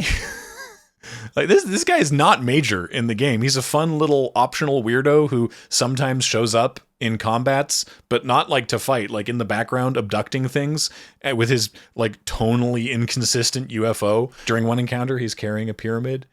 He asks you for elixirs, and if you give them enough, then he'll give you a special playing card. Magic the Gathering. Jumbo Cactuar is here because sometimes a Cactuar gets really big. The normal-sized ones typically have an attack in their arsenal called 1,000 Needles that just deals a flat 1,000 damage. This one is bigger, and so is its attack. That's Irvine, by the way. He almost didn't get a card at all, but he's there with his little cowboy hat. Man, Colossal Dreadmaw just keeps falling to power creep. In Final Fantasy VIII, this is an enemy that shows up in the Balam Garden Training Simulator and other places nearby, and if you meet one too early, Quistis encourages you to flee from battle, like she's doing in the flavor text here. The connections to magic run deep in Final Fantasy, as many games have in-universe collectible card games of their own. Triple Triad is the first and subjectively the best, appearing in Final Fantasy VIII, followed later by Tetramaster in Final Fantasy IX, and Queen's Blood in the Final Fantasy VII Remake series. Weirdly, though, all these games have cards of the main characters, which feels really incongruous if you think about it too hard, so don't. Final Fantasy IX. At the time, there were all kinds of very My Cousin at Nintendo stories surrounding the development of this game. The prevailing understanding between me and my friends back in the day was that this was never going to be a mainline Final Fantasy game, but that lackluster reaction to the futurism of Final Fantasy VIII made Square Enix panic and go and slot it into the numbered chronology. That's not the case, because Final Fantasy 9, 10, and 11 were all announced at the same event in the year 2000, and 9 felt like a throwback because that was the point, actually. 9 was meant as a celebration of games from Final Fantasy's past. 10 was meant to be the most now Final Fantasy game, and then 11 was looking to the future of gaming, which eventually worked later. So for this one, settle in for a cozy throwback and join me in fair Verona, where we begin our tale.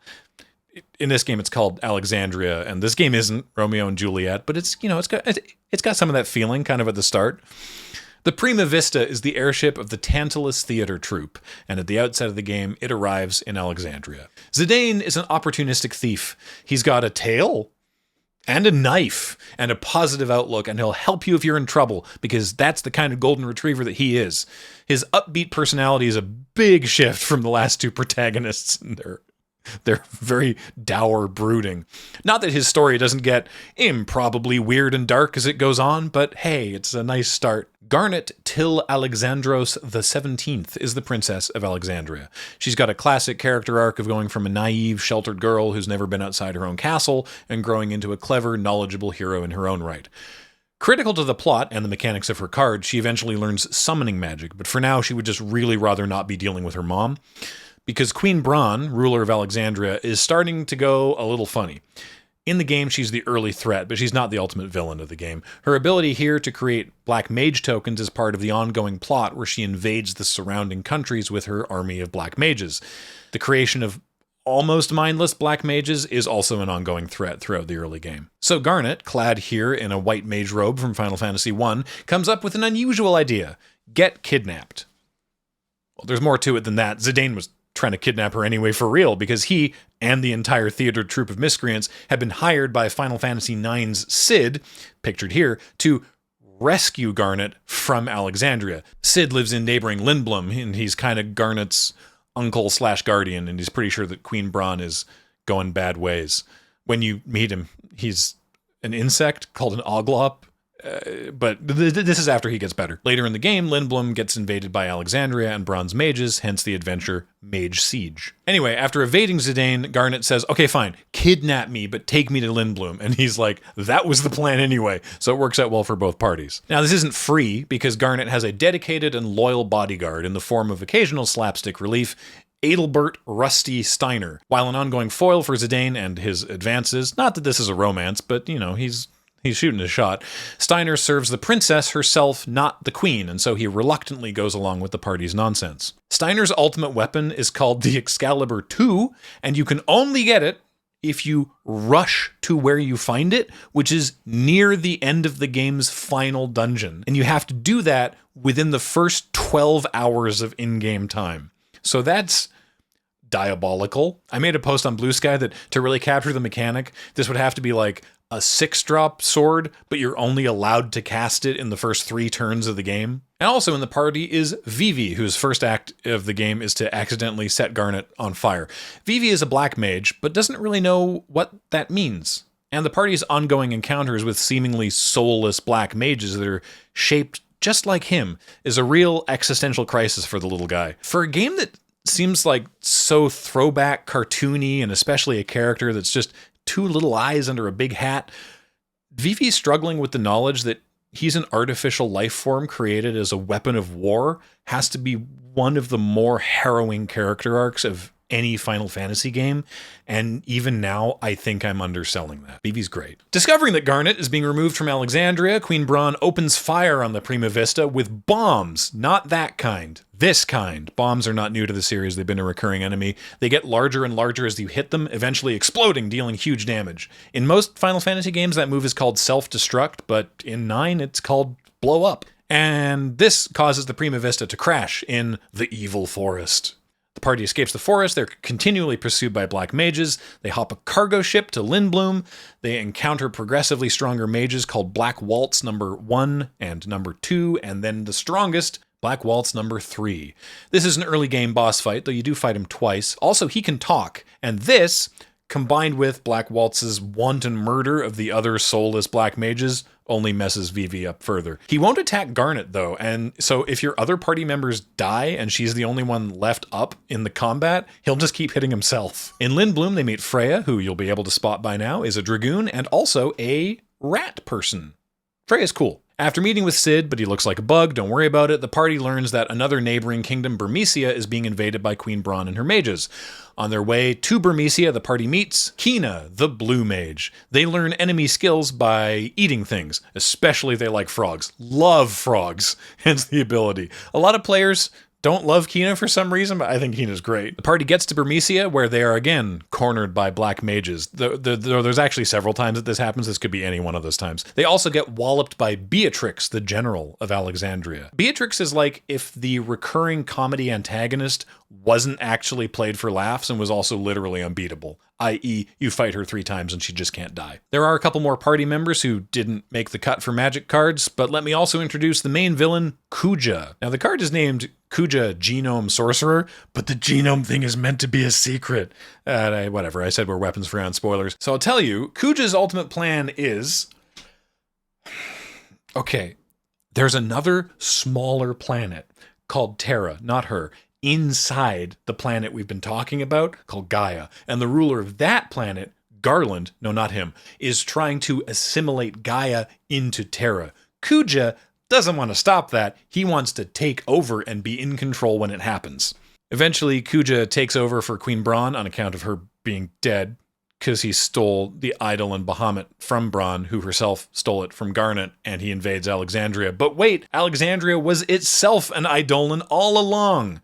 Garnet and hitherto unseen party member Aiko are pictured here reuniting the 4 shards of the sacred jewel to summon Alexander, seen here. He looks like a castle anyway, so that's handy. Alexander destroys Bahamut, then Garland kills Alexander, which is to say he also destroys a bunch of the city, because he's learned of Kuja's plan and doesn't much care for it. This moment depicts the nadir of Zidane's emotional arc, but the whole party is there to support him as he has always supported them. The flavor text attribution to Dagger is also Garnet. Earlier in the game, at separate times, she cuts her hair short and then also rebrands herself as Dagger, and I would have loved to see that on a flip card, but we don't have that. Kuja has a backside to his card, though. After arriving at Terra, inside Gaia, that's how you write it on the address form, the party squares up to fight Garland, but Kuja kills Garland and discovers the power of trance, which is sort of like Final Fantasy IX's Limit Break. In his dying words, Garland tells Kuja that Kuja is mortal, which is a surprise, because Kuja thought he was not mortal for some reason, because he was a genome created by Garland. Also, Zidane is too. We're skipping some details here, but that's why the tale. Kuja uses Ultima magic to destroy Terra, and the party confronts him for the final boss fight in the subdimension of Memoria, where Kuja is threatening to destroy the crystal that is the source of all life. In the game, that ability is called Flare Star and damages all party members equal to their level times 35, so this is slightly different. The party wins, yada yada yada, and eventually Zidane and Garnet get together, so it's a happy ending for everyone. For everyone. It's a happy ending for everyone. Okay, let's wrap up the rest of these cards. I don't know if there's ever been a more frustrating minigame across the whole series than Chocobo Hot and Cold, but Choco here is a part of it. Unrelated to the plot, you can find treasure by digging with him, and maybe he'll find chocographs. He's trying to find the Chocobo's paradise, which you only know because that Moogle, who's a friend of his, translates for him. As mentioned earlier, this is the 3 levels of progression for magic: Fire, Fyra, and Feraga, and Vivi sets things on fire a lot, so good choice to have him here. Sleep is another recurring spell, though it never seems to work on the bosses that you'd like it to. Pictured here, party member Aiko and associate Mog, not the Mog from Final Fantasy VI, but maybe, but also this Mog's a girl, and also secretly the Eidolon Medine, a weird translation of Maduin, the one from 6 that's Terra's dad. But in this game, Terra is another planet. Anyway, in the Final Fantasy games, if something goes to sleep, then it stays asleep for a while until it eventually wears off, or if they get physically attacked, then they wake up right away, which is why the card does what that does. Stiltskin is a Moogle that travels the world, weirdly always near the party. He's a traveling merchant, and you can buy things from him. And Trino is a city in Alexandria. It's the closest thing Final Fantasy IX has to a gold saucer. 'Tis a silly place. Final Fantasy X. Big changes for this modern era Final Fantasy. First, on the PlayStation 2. This is what PlayStation 2 is all about. Don't believe a word till you play it. I've done it. Final Fantasy X, rated T for teen. The game features full voice acting, live rendered environments, replacing the pre-rendered backgrounds of the previous 3D games, and the last time a mainline game would have truly turn-based combat. One day, in the land of Spira, a himbo washes ashore. This is another game with its own commander deck, so I gotta go a little deeper on it. Here's how the world of Spira works. For 1,000 years, there has been a malevolent cataclysm known as sin, ostensibly an embodiment of everyone's sins that threatens to destroy the world. And the only way to maintain peace is that every so often a summoner and their guardians travel to the ruined city of Zanarkand to face sin and perform a ritual, the details of which I will reveal later, to mollify the danger until the next summoning. During the prologue of the game, we see our protagonist, a Blitzball star, more on Blitzball later, get attacked by sin and transported from his home of Zanarkand to Spira, where he's a little confused about the whole thing, but willing to make a go of it. Everyone he talks to, saying he's from Zanarkand, either thinks he's gone mad or asks him to shut the hell up so that people don't think he's gone mad, because to everyone else in Spira, Zanarkand is a 1,000-year-old desolate ruin. Here, Zanarkand is shown both as he remembers it and as it exists in Spira. There's also an adventure called Lasting Faith that creates a hero token. I wonder why that is. More on that later. And it's either pronounced Titus or Titus. Use whichever. I know there are hypothetical arguments for both, but it's never actually said aloud in the game, because in Final Fantasy X you can still name your save file, so all the voice-acted characters in the game just cleverly say buddy or you. Me and Titus? Titus and Walker. I call him Titus, and we're all just gonna have to be okay with that. Here he is getting sucked through a vortex. Titus quickly meets Yuna, the next summoner, as her late father was before her. She's about to leave on her pilgrimage, and being the golden retriever that he is, Titus volunteers to go along for the trip. Titus's ability Cheer in the game raises the party's strength and defense in combat. A summoner generally has 1 or 2 guardians, but such a small party would be mechanically weird for the series, and Yuna is a beloved friend to many, so she ends up with a whole posse of dedicated guardians ready to lay down their lives to ensure that her quest can see its end. Let's meet them. This is Waka, voiced by the same voice actor who does Bender, and as you can see here, he's the captain of the local blitzball team, the Besaid Aurochs, so he routinely boosts everyone's morale. Waka is a childhood friend of Yuna and another guardian, Lulu. He considers Yuna like a younger sister, so he is understandably protective of her when this blonde idiot walks out of the sea, claiming to be from a city that, to Wakka's understanding, is a dead ruin, and starts hitting on his not-sister. He's such a happy, positive, and supportive guy you almost forget that he's super racist. Don't worry, that's impending character growth. Lulu, her of the many belts, is the party's black mage. She also considers Yuna a younger sister and is similarly wary of Tidus at the outset, but she quickly learns to like him. While Tidus uses swords and Wakka uses blitzballs, sometimes with spikes on them, Lulu's weapons are dolls. It's sort of meant to be like a voodoo thing, and the dolls are all previous Final Fantasy creatures. She starts with a Moogle, seen here, but she can also use a Cactuar, the Poo-Poo alien from Final Fantasy VIII, Kate Sith from Final Fantasy VII, and an Onion Knight from Final Fantasy III. This is Auron, the party's mentor figure. He was one of the guardians to Summoner Braska, Yuna's father, for his mostly successful pilgrimage. His ability here, Shooting Star, is one of his overdrive attacks. These are Final Fantasy X's answer to limit breaks. I'll talk more about them later. Shooting Star, if done correctly, because all of Auron's attacks require specific button inputs, will fully eject an enemy from combat, which is why he exiles something. Everyone loves Auron because he's got this like one-eyed, gravel-voiced, super unflappable aura, and the party routinely relies on him for advice or inspiration. Kimahri is a Ronso, one of the other races of Spira. He's sort of a blue mage and a dragoon. Ronso Rage is his overdrive, and he can use it to perform different abilities that he learns from enemies, but he knows jump right at the start of the game.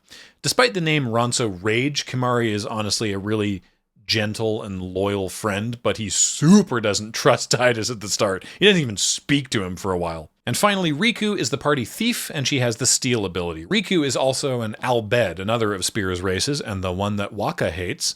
Though the Albed are largely indistinguishable from humans physically, they speak their own language that the player can decode over the course of the game, and they use machines, which is considered heretical by the Church of Yevon, of which Yuna is a priestess. So there's some conflict there. She's also Yuna's cousin. Cid in this game is Riku's dad. So he's an Albed, and he works with machines, or machina, as they call them in the game. Riku is the last guardian to join Yuna's pilgrimage, under initial protest from Wakka, but she also appears earlier in the game with a group of Albed who were the first ones to find Tidus after he got sucked through time. Albed salvagers show the other Albed with Riku on that mission. Both of Yuna's cards directly interact with summon creatures, in this game called Aeons, because she's a summoner, and she has to stop Sin by performing the ritual that will defeat Sin temporarily, a period known as the Calm. So what is Sin? How does Sin happen? How does a summoner stop it? Okay, here is the, yeah, long videos are great for YouTube watch minute metrics, but also people have stuff to do version. 1,000 years ago, please bear with me. 1,000 years ago, the city-state of Zanarkand was at war with Bevel, and Yu Yevon, a summoner from Zanarkand, gathered a mass of pyreflies, analogous to a visual representation of life force energy, and formed it into a mighty beast with the instructions to destroy all of the enemy's machina and any settlement large enough that they might start making machina. So obviously it destroyed Zanarkand first, which I guess ended the war, but it began this cycle of death and rebirth for the creature called Sin, and that also inadvertently created the Church of Yevon. And everyone went, don't worry, Yevon, we understand your teachings completely. Machines are bad, and this giant hellspawn cycle is just the cost we pay for being alive. Got it. You can make a religion out of this. Every time Sin is defeated and nearly destroyed, Yu Yevon, himself no longer really conscious or even malicious, absorbs the summoner's final Aeon as Sin's new armor and returns when it's back at full strength for the cycle to continue, while at the same time Yu Yevon is also using the power of the faith to maintain a dream world of Zanarkand as it was 1,000 years ago, almost like some kind of penance to allow those who were killed by Sin's original destruction a chance to live on. Faith, by the way spelled like this, were humans who willingly underwent a ritual to have their souls placed inside stone, often statues, where they are left dreaming for eternity. The Faith are where summoners get their powers and how this Dream Zanarkand is able to exist. I mentioned Dream Zanarkand because we haven't even talked about a key figure to the story, even though he's mostly only seen through flashbacks and or various apparitions. Jecht, Tidus's terrible father. And there's nuance there, sure. He's generally a good person who tries to do the right thing, and he does love Tidus, but he's got that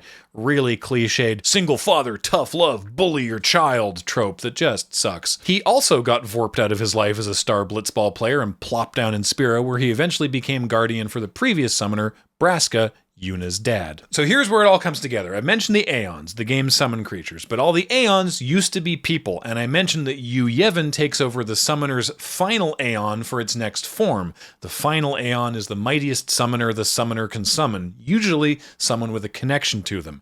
Braska's final Aeon was Jekt, meaning, as Oron flatly explains to a disbelieving Tidus at one point, Sin is Jekt. They've got to kill Tidus's dad. Yuna doesn't love this whole revelation, not the Jekt thing specifically, but rather what happens to her guardian. Not only does she have to die, which she knew, the summoners always die, by the way, but one of her guardians, her friends, would become an Aeon and then become Sin, and this would only stop Sin for a while, so it's ultimately futile? That sucks. Tidus hates it more than she does, because he only just found out that she has to die, and he wants her to stop, and just give up the pilgrimage and be with him, and we'll go to Xanarkand and we'll watch Blitzball. It'll be great. But her duty to Spira is too strong, because even stopping Sin for a while will save lives. It's not a great choice. She determines to continue, and Tidus promises to be right there with her, and they have this conversation in waist-deep water. Oh, and they kiss. That's right, Final Fantasy X is a love story, and it's an actual on-camera smooching. No coy allusions to off-camera hanky-panks. Another brief world-building note, when someone in Spira dies, they go to the Far Plane, a land of the dead, and they go there if they accept their death, or if they are sent by a summoner in a sending ritual. You can also just sort of walk there through Guado Salam, home of the Guado, another of Spira's races. Anyway, if the dead don't go, they either become fiends, i.e. all the random monsters in the game, or they become an unsent, where their pyreflies, aka life force, sort of reform their body so their soul can keep wandering around and get up to mischief.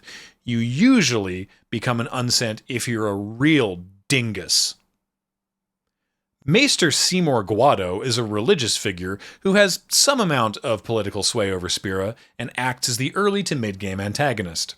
He's half human, half Guado, and his ancestry has led to a life of persecution and strife, but he has flourished in the face of this adversity and is now a maester of the Yevon Temple, and yeah, his hair just looks like that. Okay, when Seymour was 10, he went with his mom to Xanarkand to try and calm down Sin, but it didn't go well. His mom didn't come back, more to follow on that later, and Seymour learned all the messed up truths about the entire pilgrimage and summoning ritual, and something broke in him. So he formulated a new plan for him to become Sin and destroy all of Spira to end the cycle of death. Part of his plan for this is to marry Yuna so he can be her guardian and turn into her final Aeon and become Sin. Enter Seymour's dad, former leader of the Guado, and I say former because as of about 2 weeks before the start of the game, he is super dead. In fact, Seymour killed him to advance his warped plan. But Lord Jiskel comes back briefly to give Yuna a sphere that recorded Seymour's true motives, or a clue for a mechanical link to the card,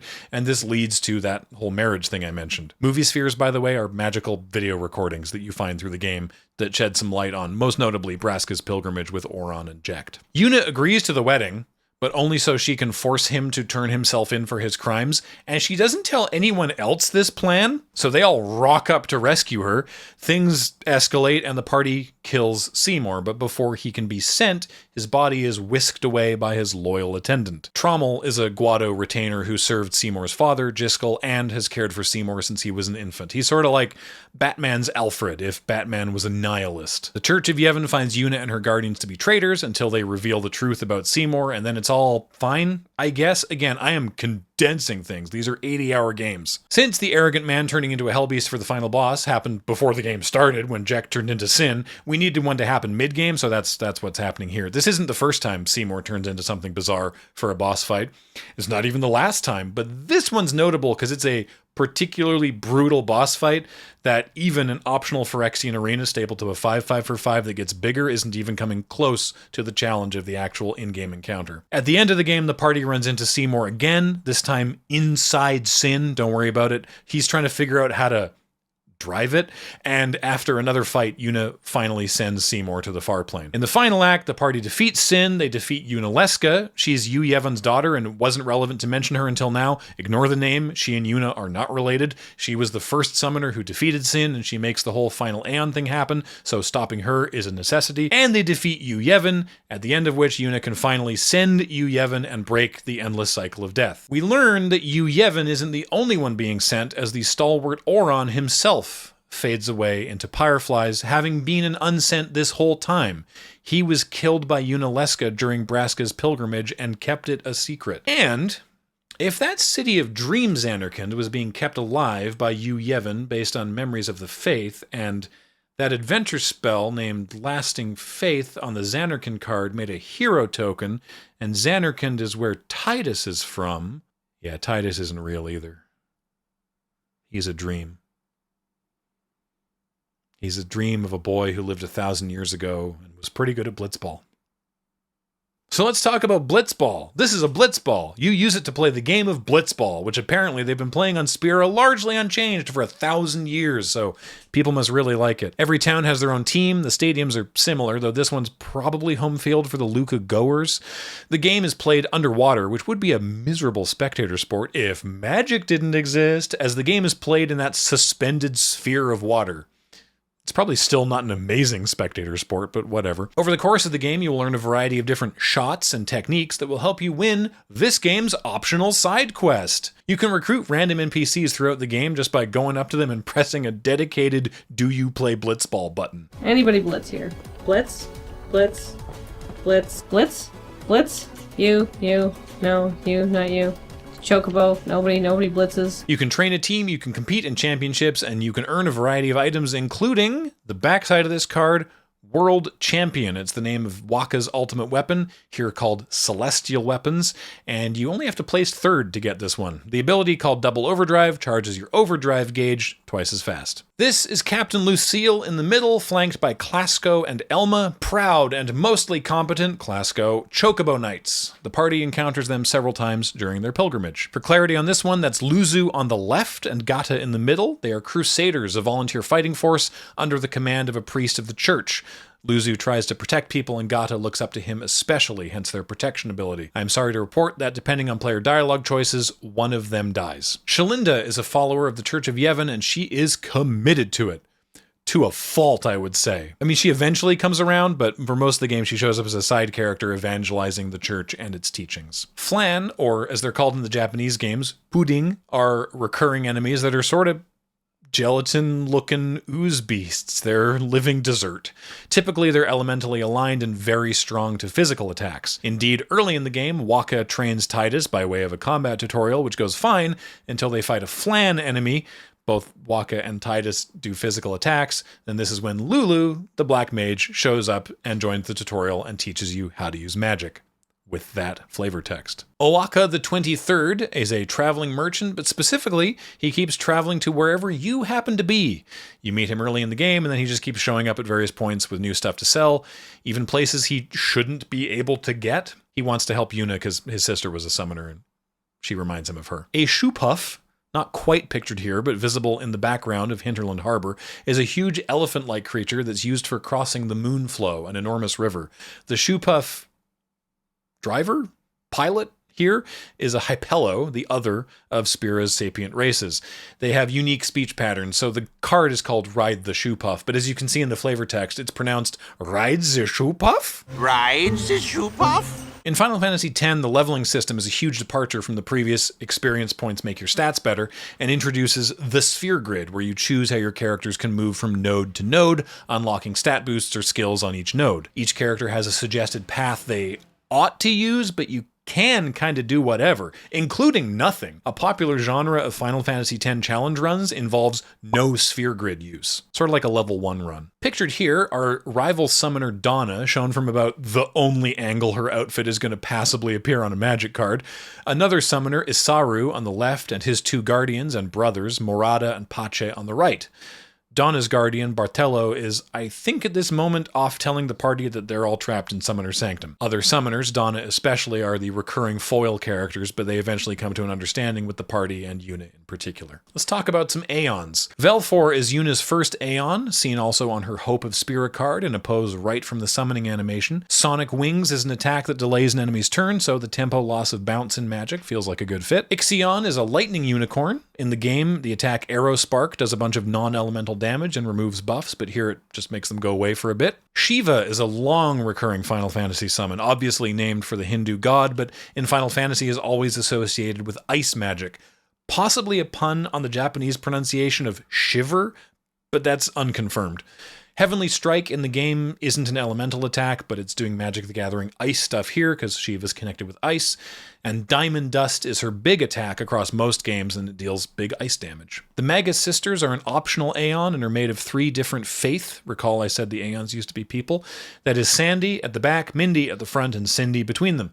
You can't control the summons directly, but Yuna has a battery of commands that she can issue that do roughly expected things if they like Yuna enough. In the game, fight attacks, defense uses support magic, and combined powers implores the sisters to use Delta attack. Yojimbo is another optional Aeon, and the first time Yojimbo has appeared as a summon, though the character did appear in previous games. Yojimbo also can't be directly commanded, instead operating as a traveling sword for hire.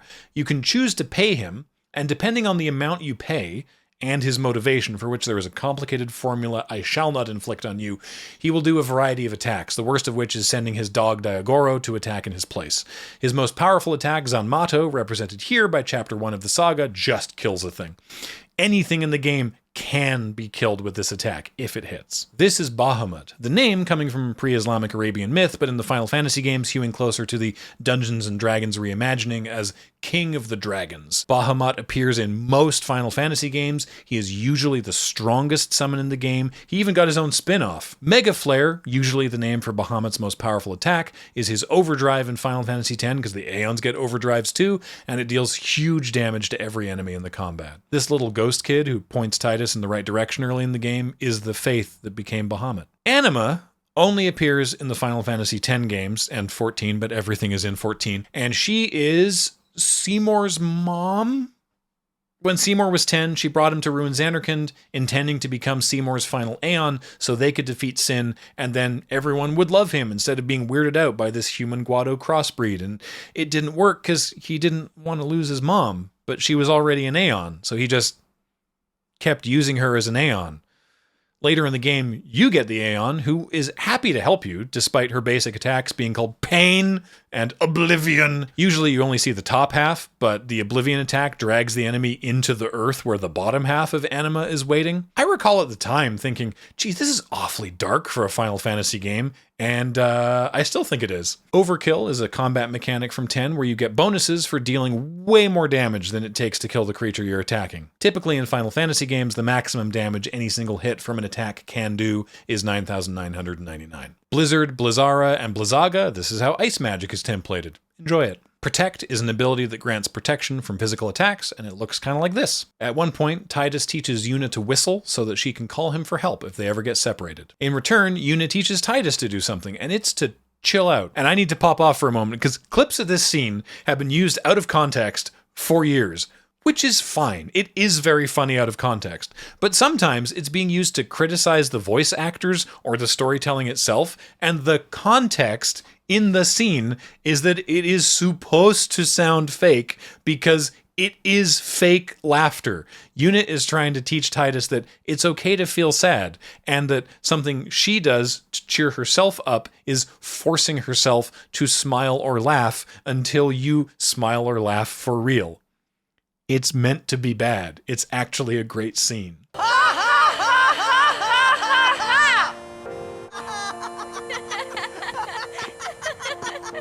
And finally, I mentioned this one just because it's hilarious to highlight such a notoriously frustrating part of the game. Out that door is the Thunder Plains, an area where you just traverse in the game, but it's also where you can get Lulu's celestial weapon, the aforementioned Onion Knight, simply by dodging lightning, which is a little QuickTime button press after you see a flash of lightning. You just have to do it 200 times in a row. It might be literally hell. Final Fantasy XI. Back when I was talking about 9, I mentioned that Final Fantasy XI was Square looking to the future, and they determined that the future was the amazing world of MMOs. Yes, Final Fantasy XI was a massively multiplayer online game. At the time, many to nearly all people felt this was too striking a departure from what players expected from the Final Fantasy series, and this should have just been another in its many, many spin-offs, named something like Final Fantasy Online or Final Fantasy MMO, and not just the next mainline number title. Looking back on it, however, yes, that's absolutely correct. It was a bad idea then, and it's still bad in retrospect, but that's just how things are, and it doesn't mean the game itself was bad, so let's talk about that game. It has to sound wild to people to release an MMO trying to compete with World of Warcraft, but this game predates WoW. It came out in Japan in 2002 and North America in October 2003, a year before WoW's November 2004 release. It's only got 10 cards in this set, and I figure that's still pretty impressive for a dead MMO, until I discovered that it still sees anywhere from 5,000 to 15,000 active daily users, which frankly astounded me. Console support was wrapped up in 2016, but the Steam version is still trucking along. There hasn't been a full expansion since 2013, but they're still adding new narrative content, and the most recent part of the 2020 story series, which is free to all players, was released in March 2023. So, great. Gameplay-wise, your character is just some idiot, not the central hero, which they would change somewhat in 14, but we'll get there when we get there. As part of character creation, you have to pick one of 3 kingdoms, and this is one of those kingdoms, the Windhurst Federation. The other 2 being the Republic of Bastok and the Kingdom of Sandoria.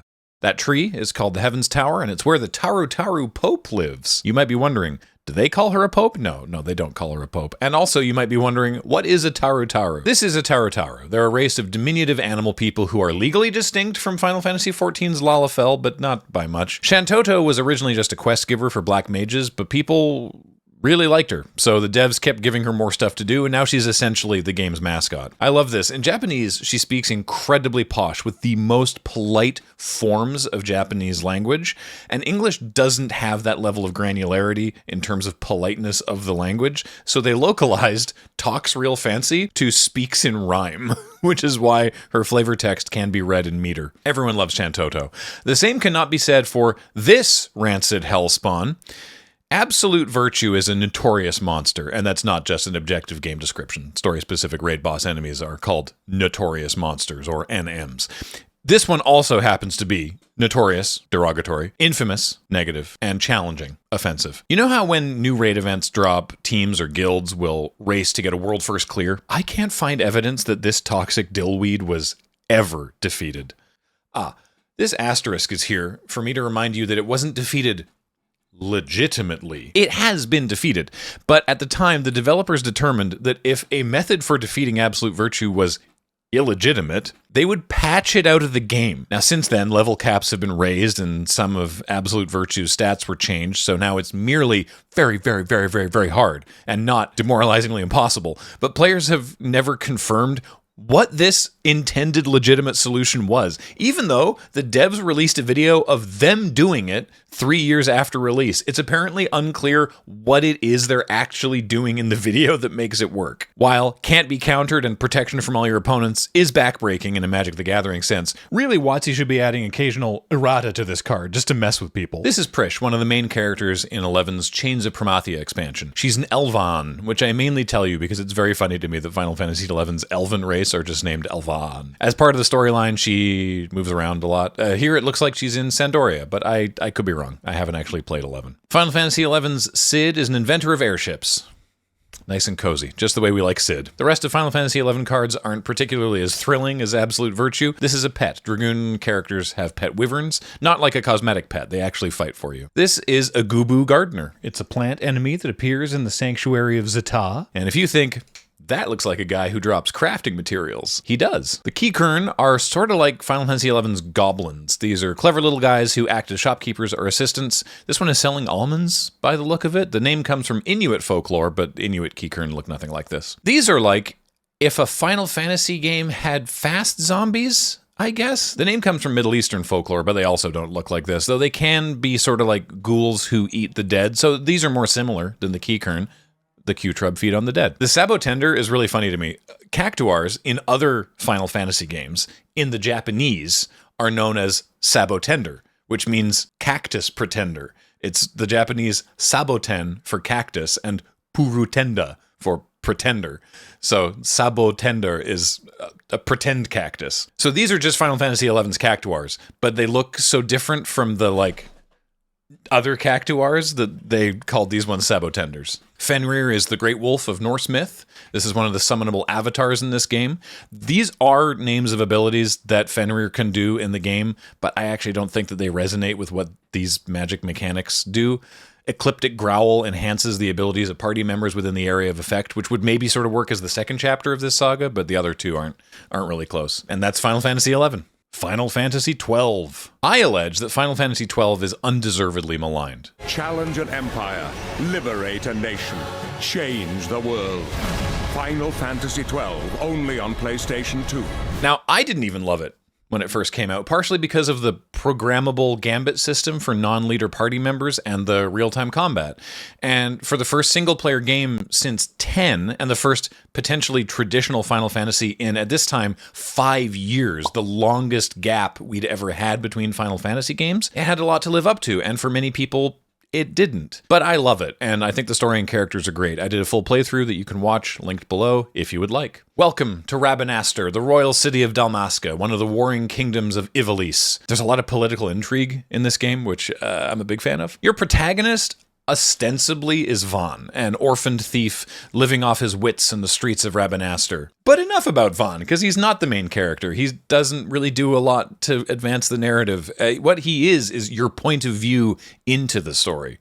This story is about Ashelia Banargan Dalmasca, or Princess Ash to most people, a complicated and conflicted character who must balance her desires for power to bring peace and prosperity to her kingdom with the fear that that power will corrupt her, and that maybe she'd be okay with that. Here she is holding the Sword of Kings, given to her ancestor King Wraithwall by the Ocuria, who are gods. Members of your party include 2 people deemed not interesting enough to get a magic card, and Balthier the Sky Pirate and his co-pilot Fran the Vieira. I know the Vieira got a lot more lore expansion in Final Fantasy XIV, but in this game we only see women, and any Vieira who leave their village, like Fran, are considered outcast from the community. She's Chewbacca. When the game was released, there was a pervasive, it's just Star Wars allegation that still persists, and while it's funny to draw parallels between certain characters, this bit does not actually stand up to any deep scrutiny. Judge Gabranth is the secondary antagonist, and you know he's important because he's on the box. The judges of Arcadia are the highest ranking officials and fighters of the military. They're kind of like Judge Dredd.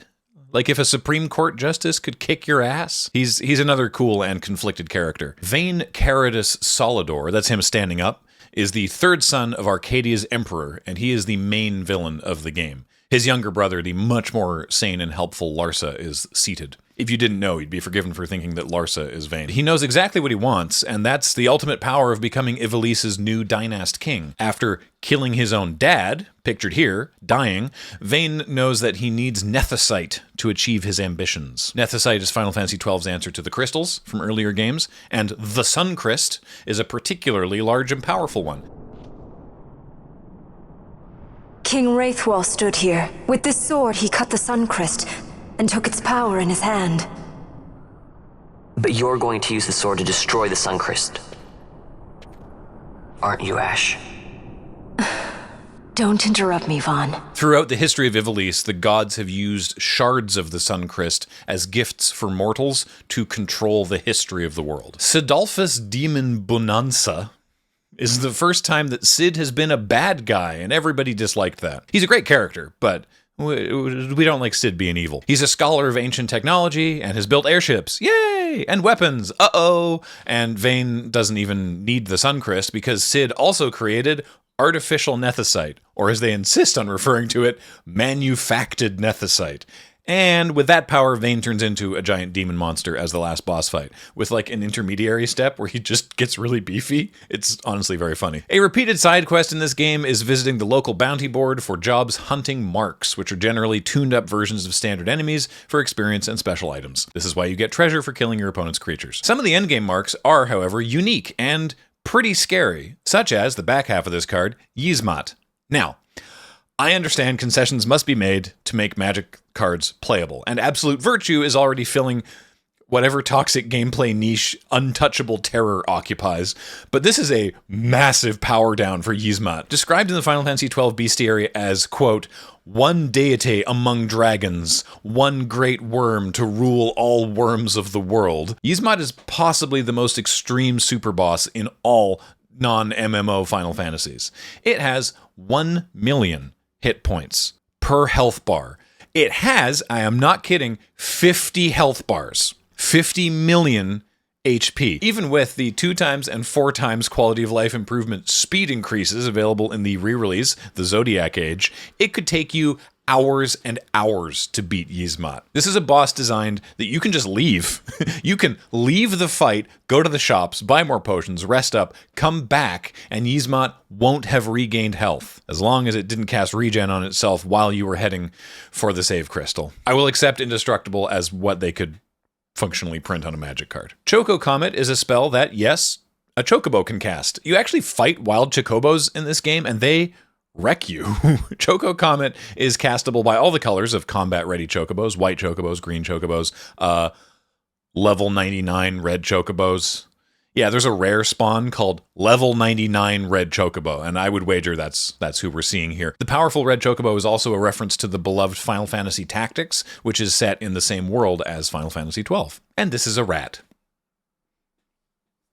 When you kill one, it can drop a rat tail, which is a crafting item used for mega elixirs, which are like elixirs, but mega. You should try this game. Final Fantasy XIII. Folks, if you thought 12 or even 8 were maligned upon their releases, this is the classic game that brought us, it gets good after the first 25 or 30 hours. Eschewing the classic narrative progression of previous games, Final Fantasy XIII is incredibly linear, to the extent that it was criticized heavily at the time for feeling like running down a beautiful corridor. There's no chance to backtrack or explore or do anything out of order until one little burp where things open up for like 15 minutes of running around until you're funneled back into another short corridor. This is a contemporaneous Penny Arcade strip where the first dozens of hours of the game are referred to as the tutorial, because that's sort of how it felt. Anyway, you remember how in Final Fantasy IX there was a smaller planet inside the bigger planet and it was evil? Well, in 13 we start inside a hollow planet, or more of a moon, called Cocoon, and it's orbiting kinda the bigger planet called Pulse by the people who live on Cocoon. The people who live on Pulse call it Grand Pulse. And they both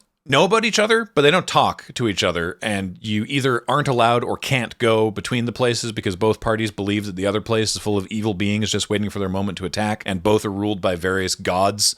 That last part isn't like a belief, that is a fact. A lot of the plot revolves around Fal'Cie, mentioned here on Seat of the Sanctum, and l'Cie, which I'm simplifying to human servants of the Fal'Cie, and whether someone is or isn't a l'Cie is relevant for if you get purged or banished. There's a lot of lore to ingest in this one. Sarah here was just sort of in the wrong place when the powers that be discovered a Fal'Cie from Pulse on Cocoon and determined that anybody nearby should be purged in case they had become a l'Cie. Are you with me so far? I know the terminology is needlessly confusing. It turns out she was a l'Cie, and after telling her sister to save Cocoon, she turns into a crystal. Don't worry, nobody in the game knows this, but she's fine in there. That's just what happens to a l'Cie who fulfills their focus, and Sarah's, I guess, was telling her sister to save Cocoon. Her sister, by the way, is Lightning here, protagonist of this game and its 2 equally inexplicable sequels. Lightning herself is actually pretty cool. She's sort of a callback to the Cloud and Squall style of broody, no-nonsense protagonist,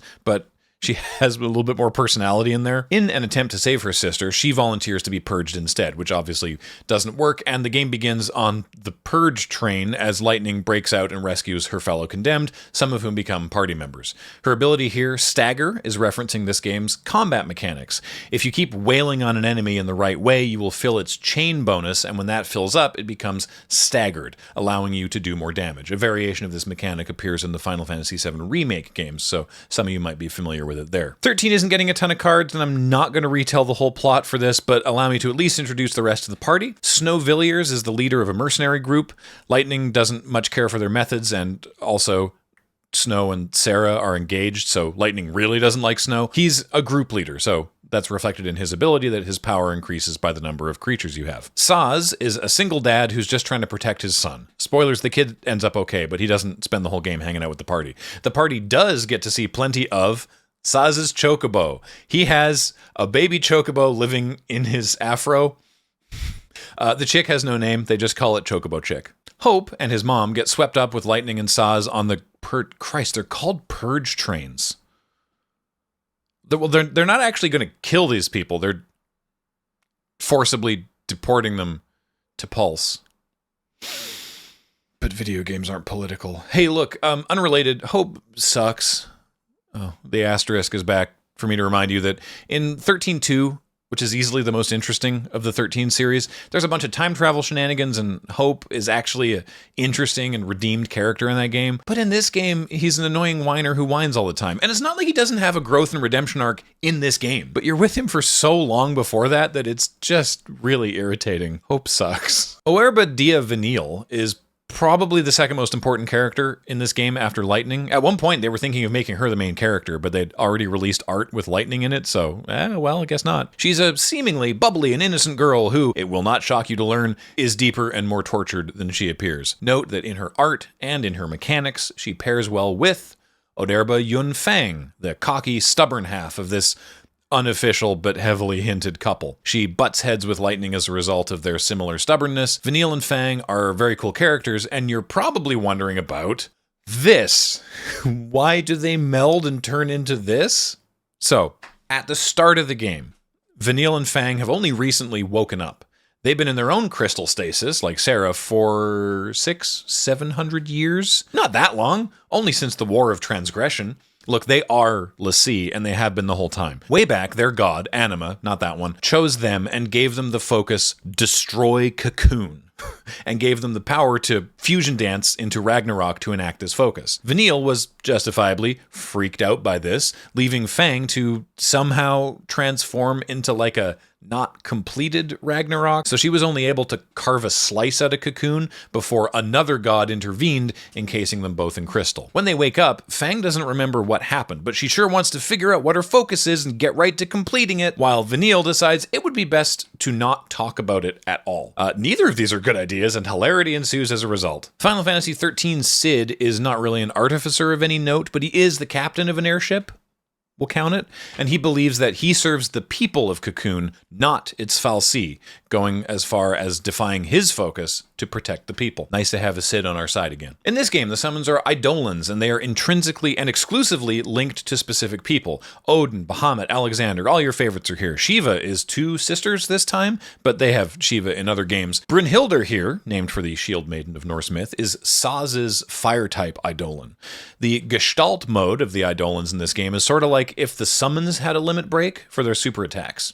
In Brynhildr's case, you increase her Gestalt gauge by increasing the chain gauge of the enemies, that thing that leads to staggers that I mentioned on Lightning's card, so that's what these words mean. Okay, granular edge case stuff from the Final Fantasy XIII combat system here. Synthesis is a thing, and that is affected by the combination of weapons and accessories the current party members have equipped. Certain combinations grant certain passive abilities, and only a specific combination of specific weapons belonging to Snow or Fang in particular, and 4 magistral crests unlocks Magic Damper, a passive ability that makes you fully immune to magic, including your own party's healing. I found a 14-year-old GameFAQs forum complaining that the strategy guide does not explain Magic Damper properly. This is a wild pull. Thunder, Thundara, and Thundaga, those are the thunder spells, and I love that they have lightning casting the thunder spells. You fight a lot of Seath in this game. They are what remains of a l'Cie who did not complete their focus. And let me tell you, I don't know if we're supposed to blame the original writers or the localization team, but a lot of the early game discussions about how we'll turn into a Seath because the fal'Cie made us l'Cie were just so confusing. Ochu is a recurring series creature. They usually look like this, seen on this reprint of Rampant Rejuvenator, but in 13, for whatever reason, they gave them a little face. The name Ochu actually comes from the Otyug from Dungeons & Dragons. Final Fantasy XIV. I didn't mention it when I talked about Final Fantasy XI, but for all the criticism of making one of your main games an MMO, it was the most profitable Final Fantasy game yet. I mean, how could it not be? It's an MMO with a monthly subscription. And it would stay the most profitable until they did that again. Yeah, they made another MMO and just slotted it in at whatever number they were already at. And when 14 launched in 2010, wow, was it ever bad. Like, really bad. It looked nice, but apparently since visual fidelity has always been a trademark of the series, the developers were focused more on that than making a good game. The quests were repetitive, the interface was abysmally confusing, it just wasn't fun. Final Fantasy XIV falls flat at almost every turn.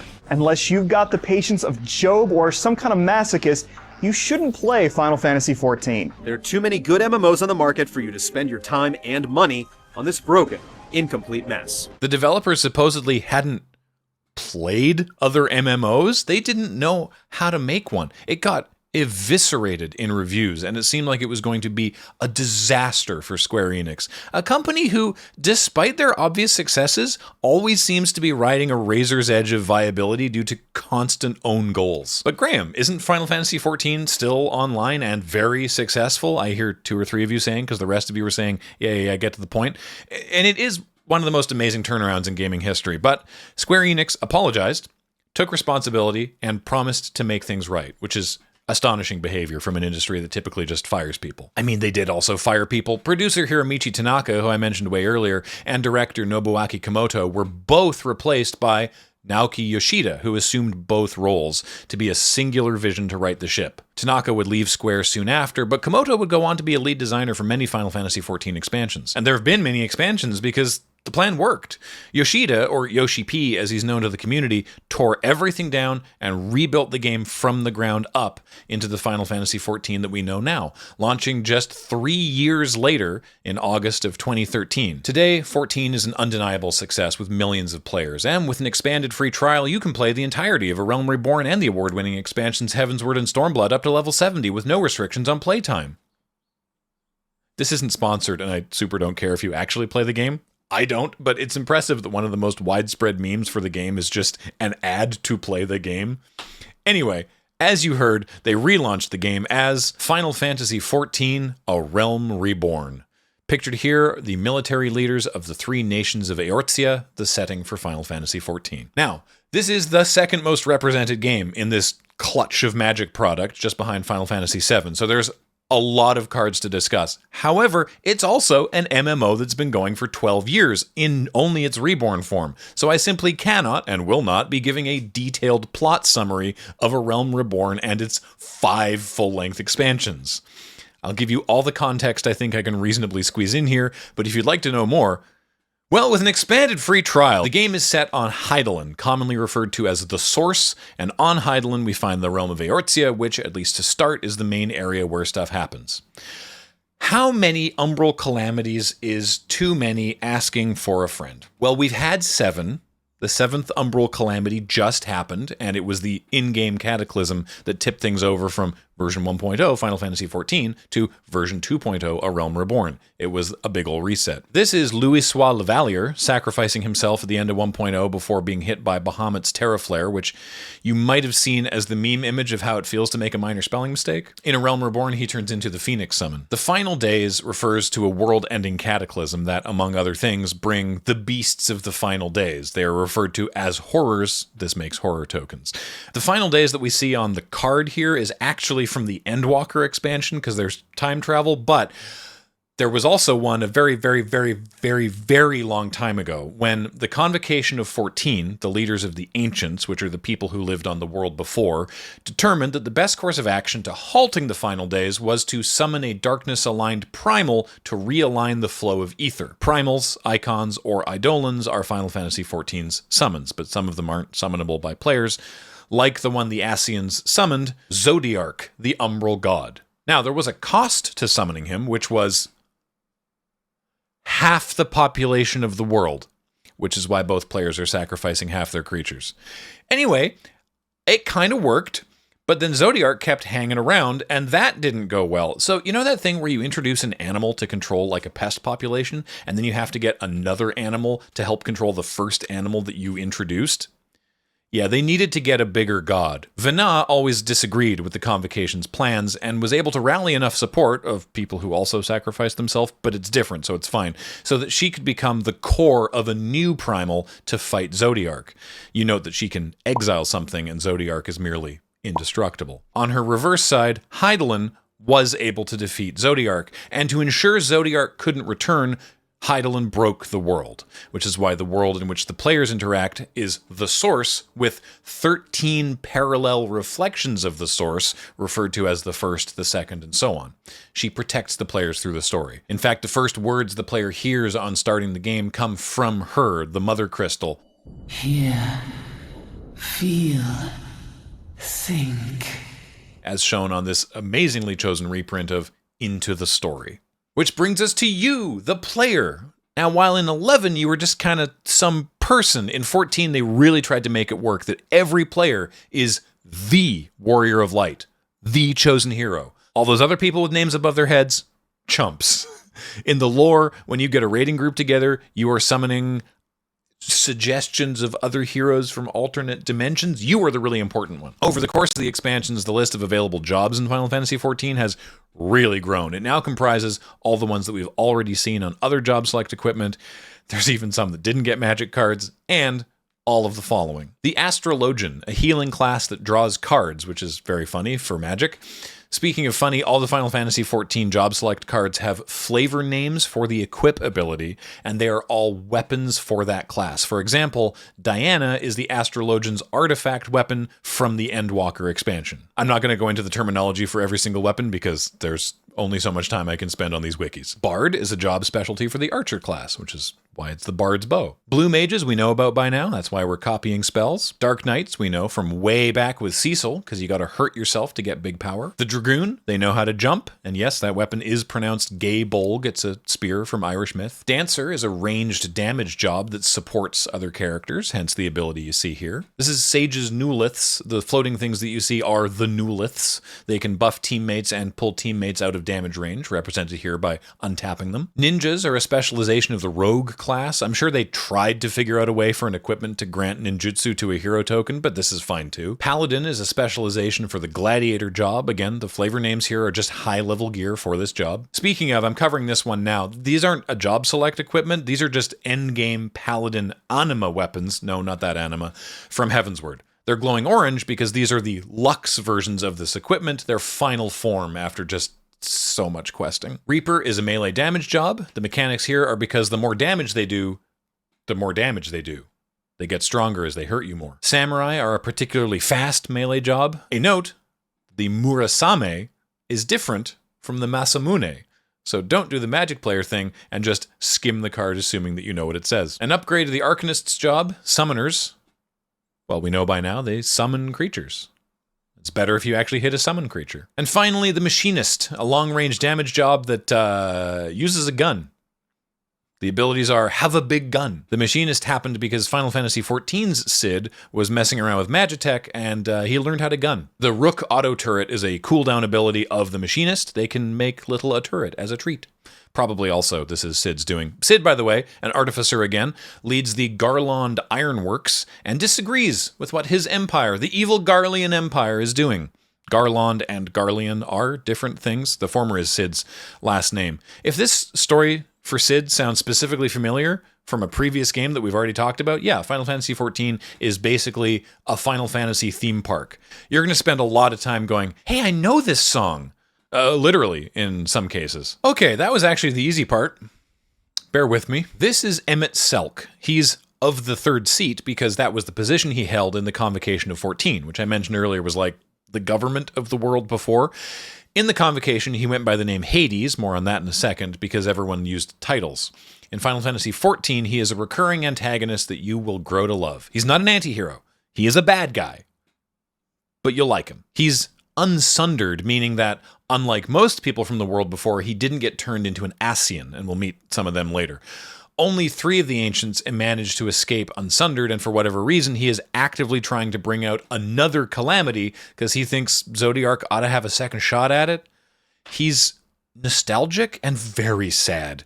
Seen here, he is standing in the recreation of the city of Amarat that he made with magic because he was just that sad. His ability here is that if he can get all 14 shards of the world back together in the rejoining, it would be bad. And on the back of that card, here he is as Hades, having absorbed the power and masks of many Ascian and focused their energies into transforming. He's a trial boss.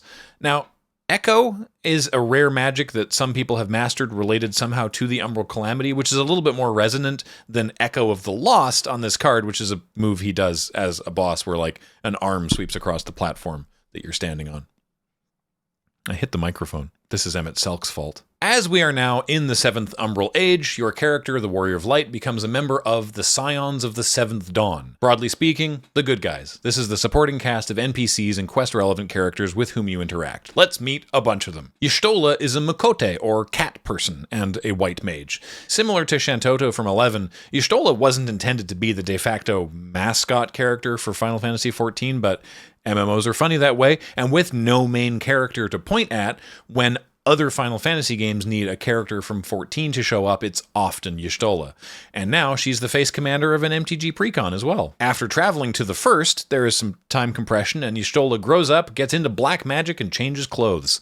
Glows up, I guess, is more accurate. I've been informed that Graha is everyone's favorite cat boy. He's also a Makote. The Allagan Eye refers to his one red eye, the other is teal, and the Allagan were an ancient Magitech civilization that lived on the source. Graha knows how to interface with some of their ancient technology. Just thinking of it now, actually, back in Final Fantasy X, Yuna is half Albed, and the Albed use Machina when no one else does, and Yuna also has heterochromia because of her split origins. Again, pretty much everything in Final Fantasy XIV is a reference to something else. Anyway, Graha almost turns into a crystal, but uses time to save himself and joins your crew. Throw wide the gates here is referencing that he's figured out how to get between the source and the first, and he pulls your character there. This is Alice Lavelier. She partners with Alphanod, who we'll see in a moment, because they are twins. In the game, dual casts one spell and then a second spell instantly, so cost reducing a second spell works very well for magic. And here's Alphanod, which I can't believe is the name. He's a sage, which is a healing class, but he starts as an arcanist, so I guess we'll go with wizard over cleric. Eucrasia is a magic buff that strengthens other spells, and not every Magic the Gathering spell is going to scale the same way, so let's just draw more cards. I am doing my best on the pronunciation of these characters, and I know that I'm going to get some wrong because I haven't played the game and heard the voice lines, but I posted this on Blue Sky, so some of you may have already seen this, but you know that baseball game for the SNES where the devs made up names that sounded American, like Bobson Dugnut and Sleeve McDykel? All the names in Final Fantasy XIV sound the same to me, but instead of American names, this is Japanese devs inventing pan-European names. Estinian Varlano is a Dragoon, but rather than the static jump that we've seen a few times, his jump condition is a little more active. Lore-wise, he doesn't like dragons. He hunts them, in fact, but then he eventually learns to love dragons.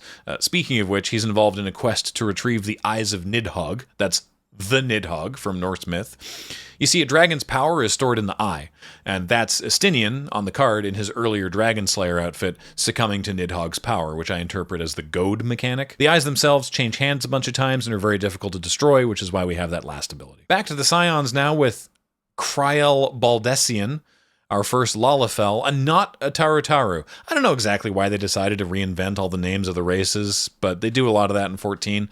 There are differences, sure, but not enough that you couldn't just say, oh, these are Eorzean Tarutaru. Anyway, Trace Ether is tracking and eventually returning another character who we'll meet shortly by tracing his ether. This guy, in fact, Thancred Waters. He's dressed like Monochrome Dante from Devil May Cry because he's a gunbreaker, a job that we don't get an equipment for, but that uses the gunblades like Squall does. He's seen here protecting a girl named Minfilia and/or Rhine and/or the Oracle of Light. This is Lisa. She's a monk, and her card is doing profoundly Magic the Gathering monk stuff. She was featured in the cinematic trailer for Stormblood. Urianger Augerelt. Sorry, I just blacked out for a moment. Urianger Augerelt? Starts as an arcanist, but eventually learns how to be an astrologian, which we're seeing here. I mentioned that they use cards, so draw and play are two astrologian abilities. Very clean translation to Magic the Gathering. Papalimo Totalimo is another Lalafell, as you can see. I should add, the Lalafell and the Tarutaru have the creature type dwarf, and they are in-game known as dwarves, at least on the first. Papalimo here is shown at the moment when he sacrifices himself to save the player and everybody else by using Louisoix's staff to cast the minor spelling mistake and contain the primal Shinryu. That works, even though we're going to see Shinryu later. And our last scion of the Seventh Dawn is Tatarutaru the Lalafell, so named as a reference to the Tarutaru, a name they could have just used, but I suppose Tatarutaru the Tarutaru would have just been silly. She's the Scion's bookkeeper or secretary as listed. She makes money for the Scions by crafting, and at the end of the expansions, she gives you an outfit. That round cat in the back is a summonable minion. All right, here are some other people. Gaius van Belsar, aka the Black Wolf, is a major antagonist of A Realm Reborn. He blows up a bunch of stuff, which I guess is why he's incurring losses on both sides in his ability. He's notable among fans for his big speech where he destroys the scenery by chewing it, and one of those villain speeches where you can't help but think, this guy's evil, but he's also cooking at unprecedented levels. It is not but a cobweb of lies. To believe in Eorzea is to believe in nothing. This is Hraesvalgr. Midgarsummer, the first dragon, that's from Norse myth, came to this world with their babies, and Hraesvalgr was one of that first brood. He was a major character in the Heavensward expansion.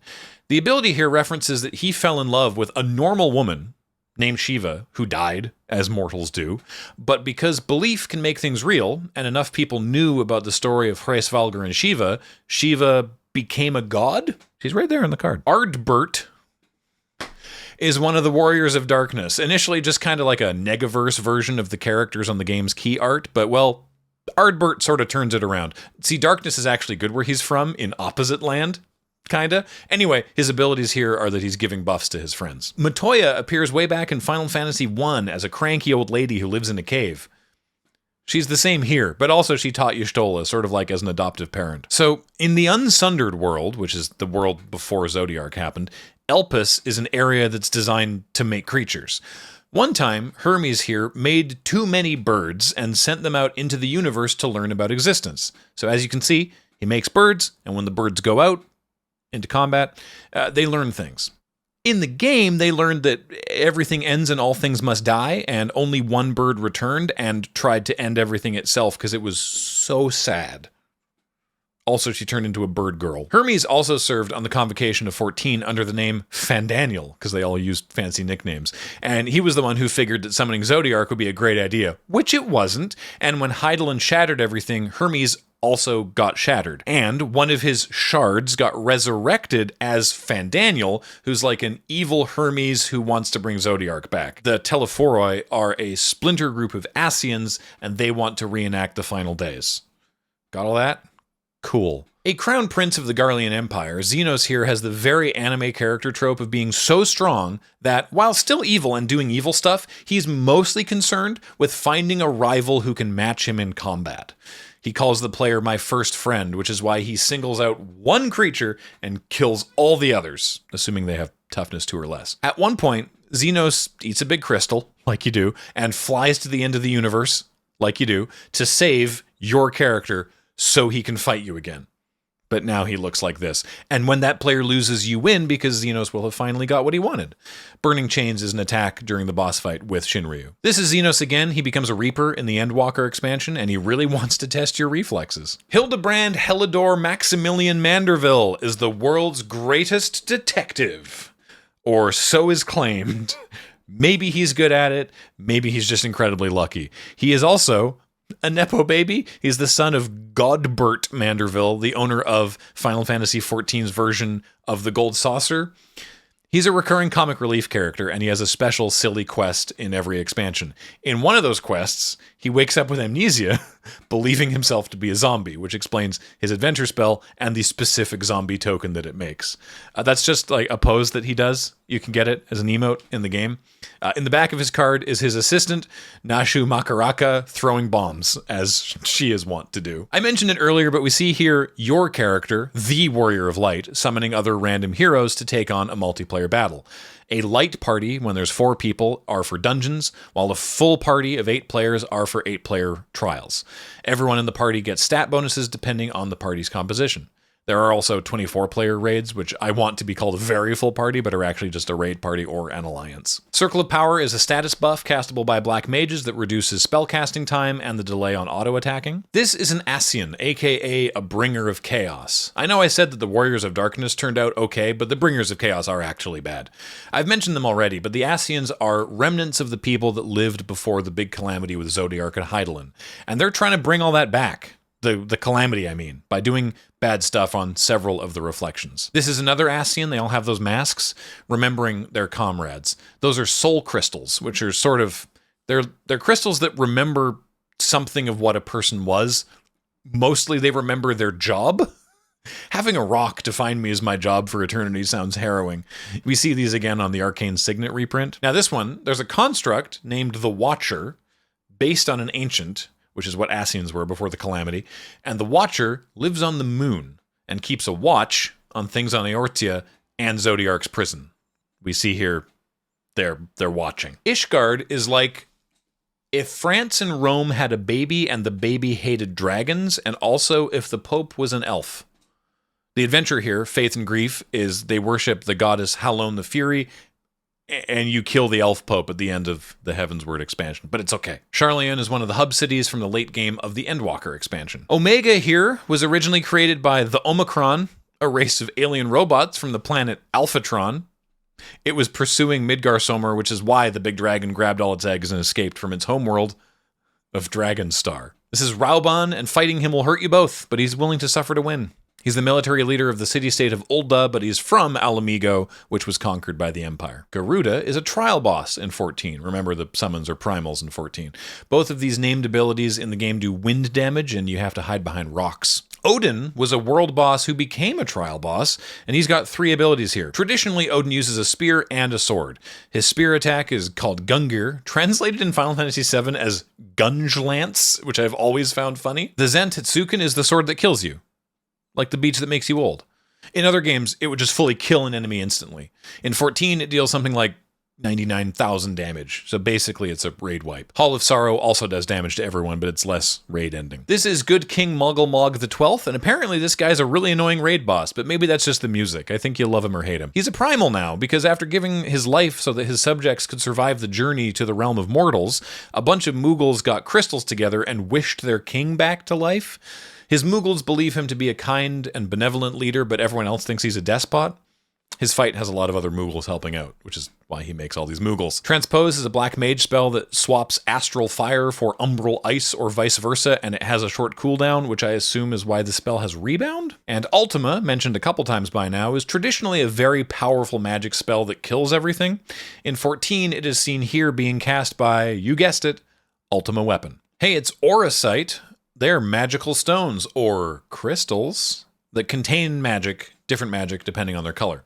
White Auracite was specially developed by Urianger Augerelt and this person, Moonbreda Wilfsunwin. Moonbreda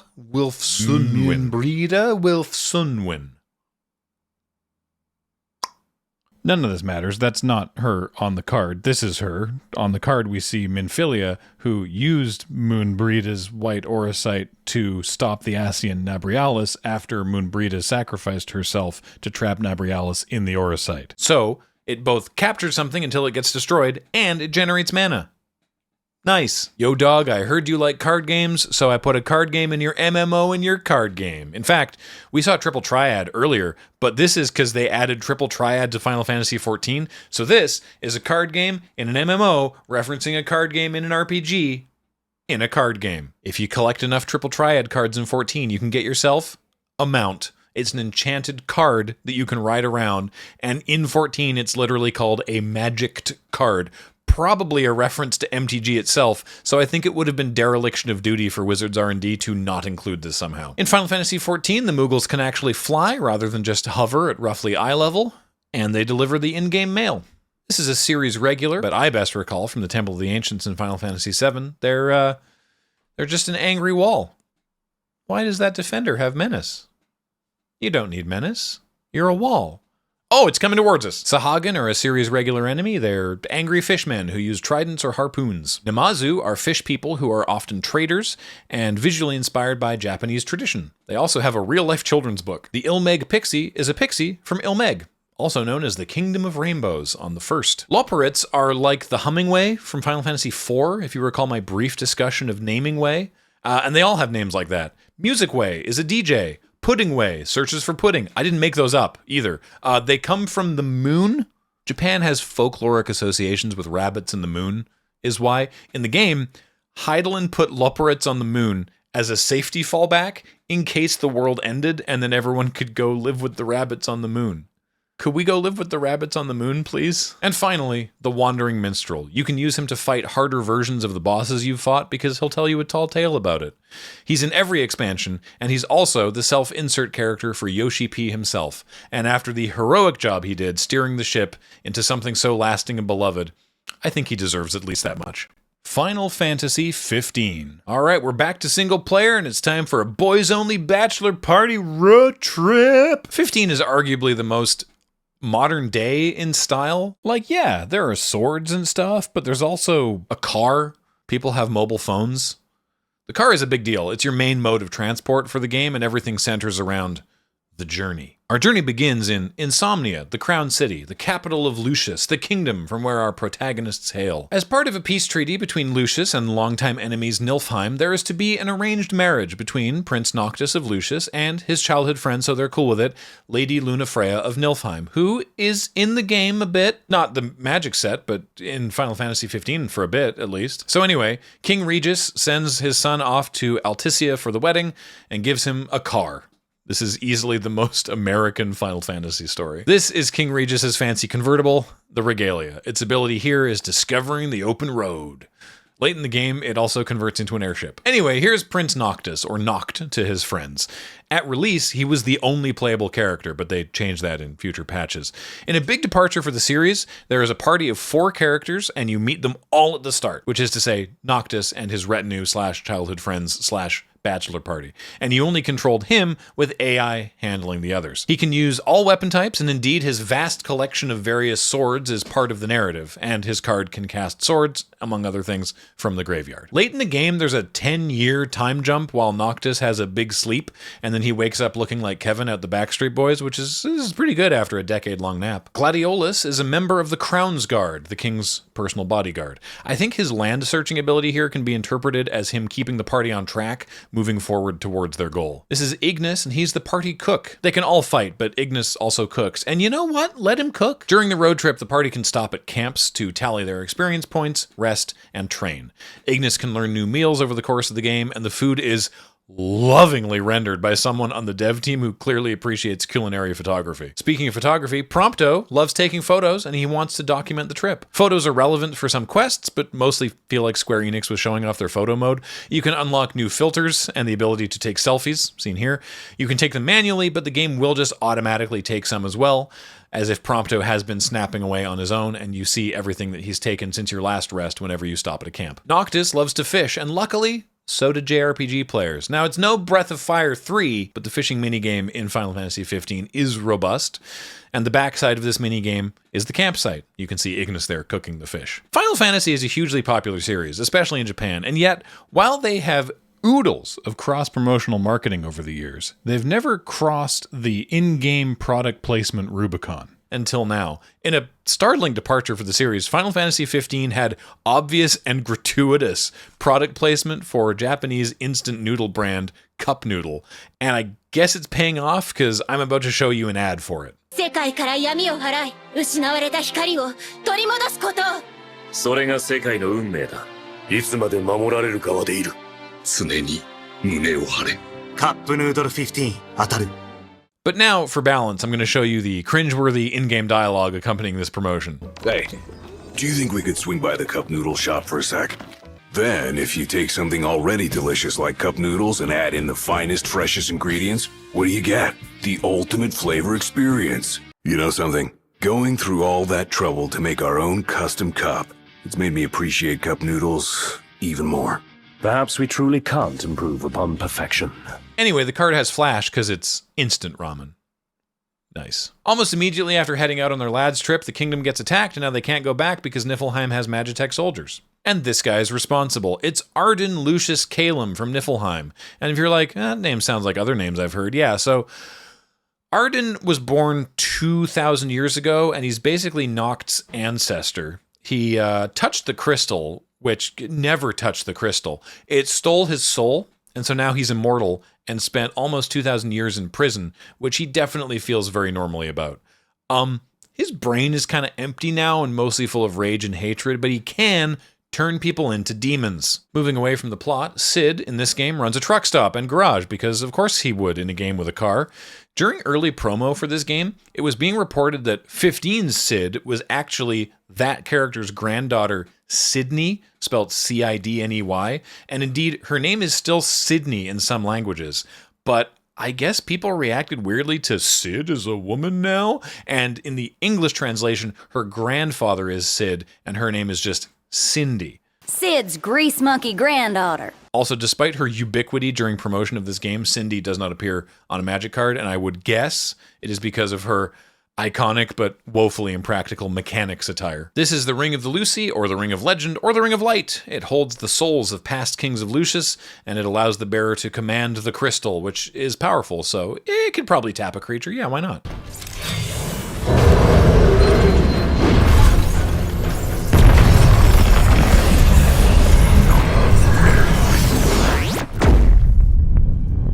The summons in this game are called Astrals this time. All right. Titan is a long-running summon in the series who typically deals Earth-type magic. In 15, Noctis forges a pact with Titan after defeating him and literally disarming him in battle. I think his abilities here are more broadly doing Earth magic stuff, with the last one being when he helps Noctis sometimes. Hey, it's Leviathan! She does water magic things, which in this case is fairly standard MTG sea monster fare. Noctis also forges a pact with Leviathan. It's a thing that he does, forging pacts. Adamantoise, giant ancient tortoise enemies, have been in Final Fantasy games since 2, but this one is a super boss in the Enemy Hunts side quest. It's level 99 and has 5.6 million hit points.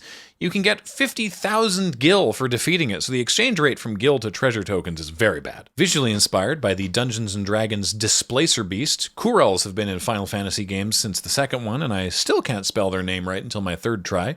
They do lightning attacks that results in the Shocked status, which doesn't disable you in-game, it just makes you take more lightning damage, but drafts need commons, so it taps a creature. Gigantoads are large toads. A recurring Final Fantasy enemy, but not like a super memorable one, I would allege.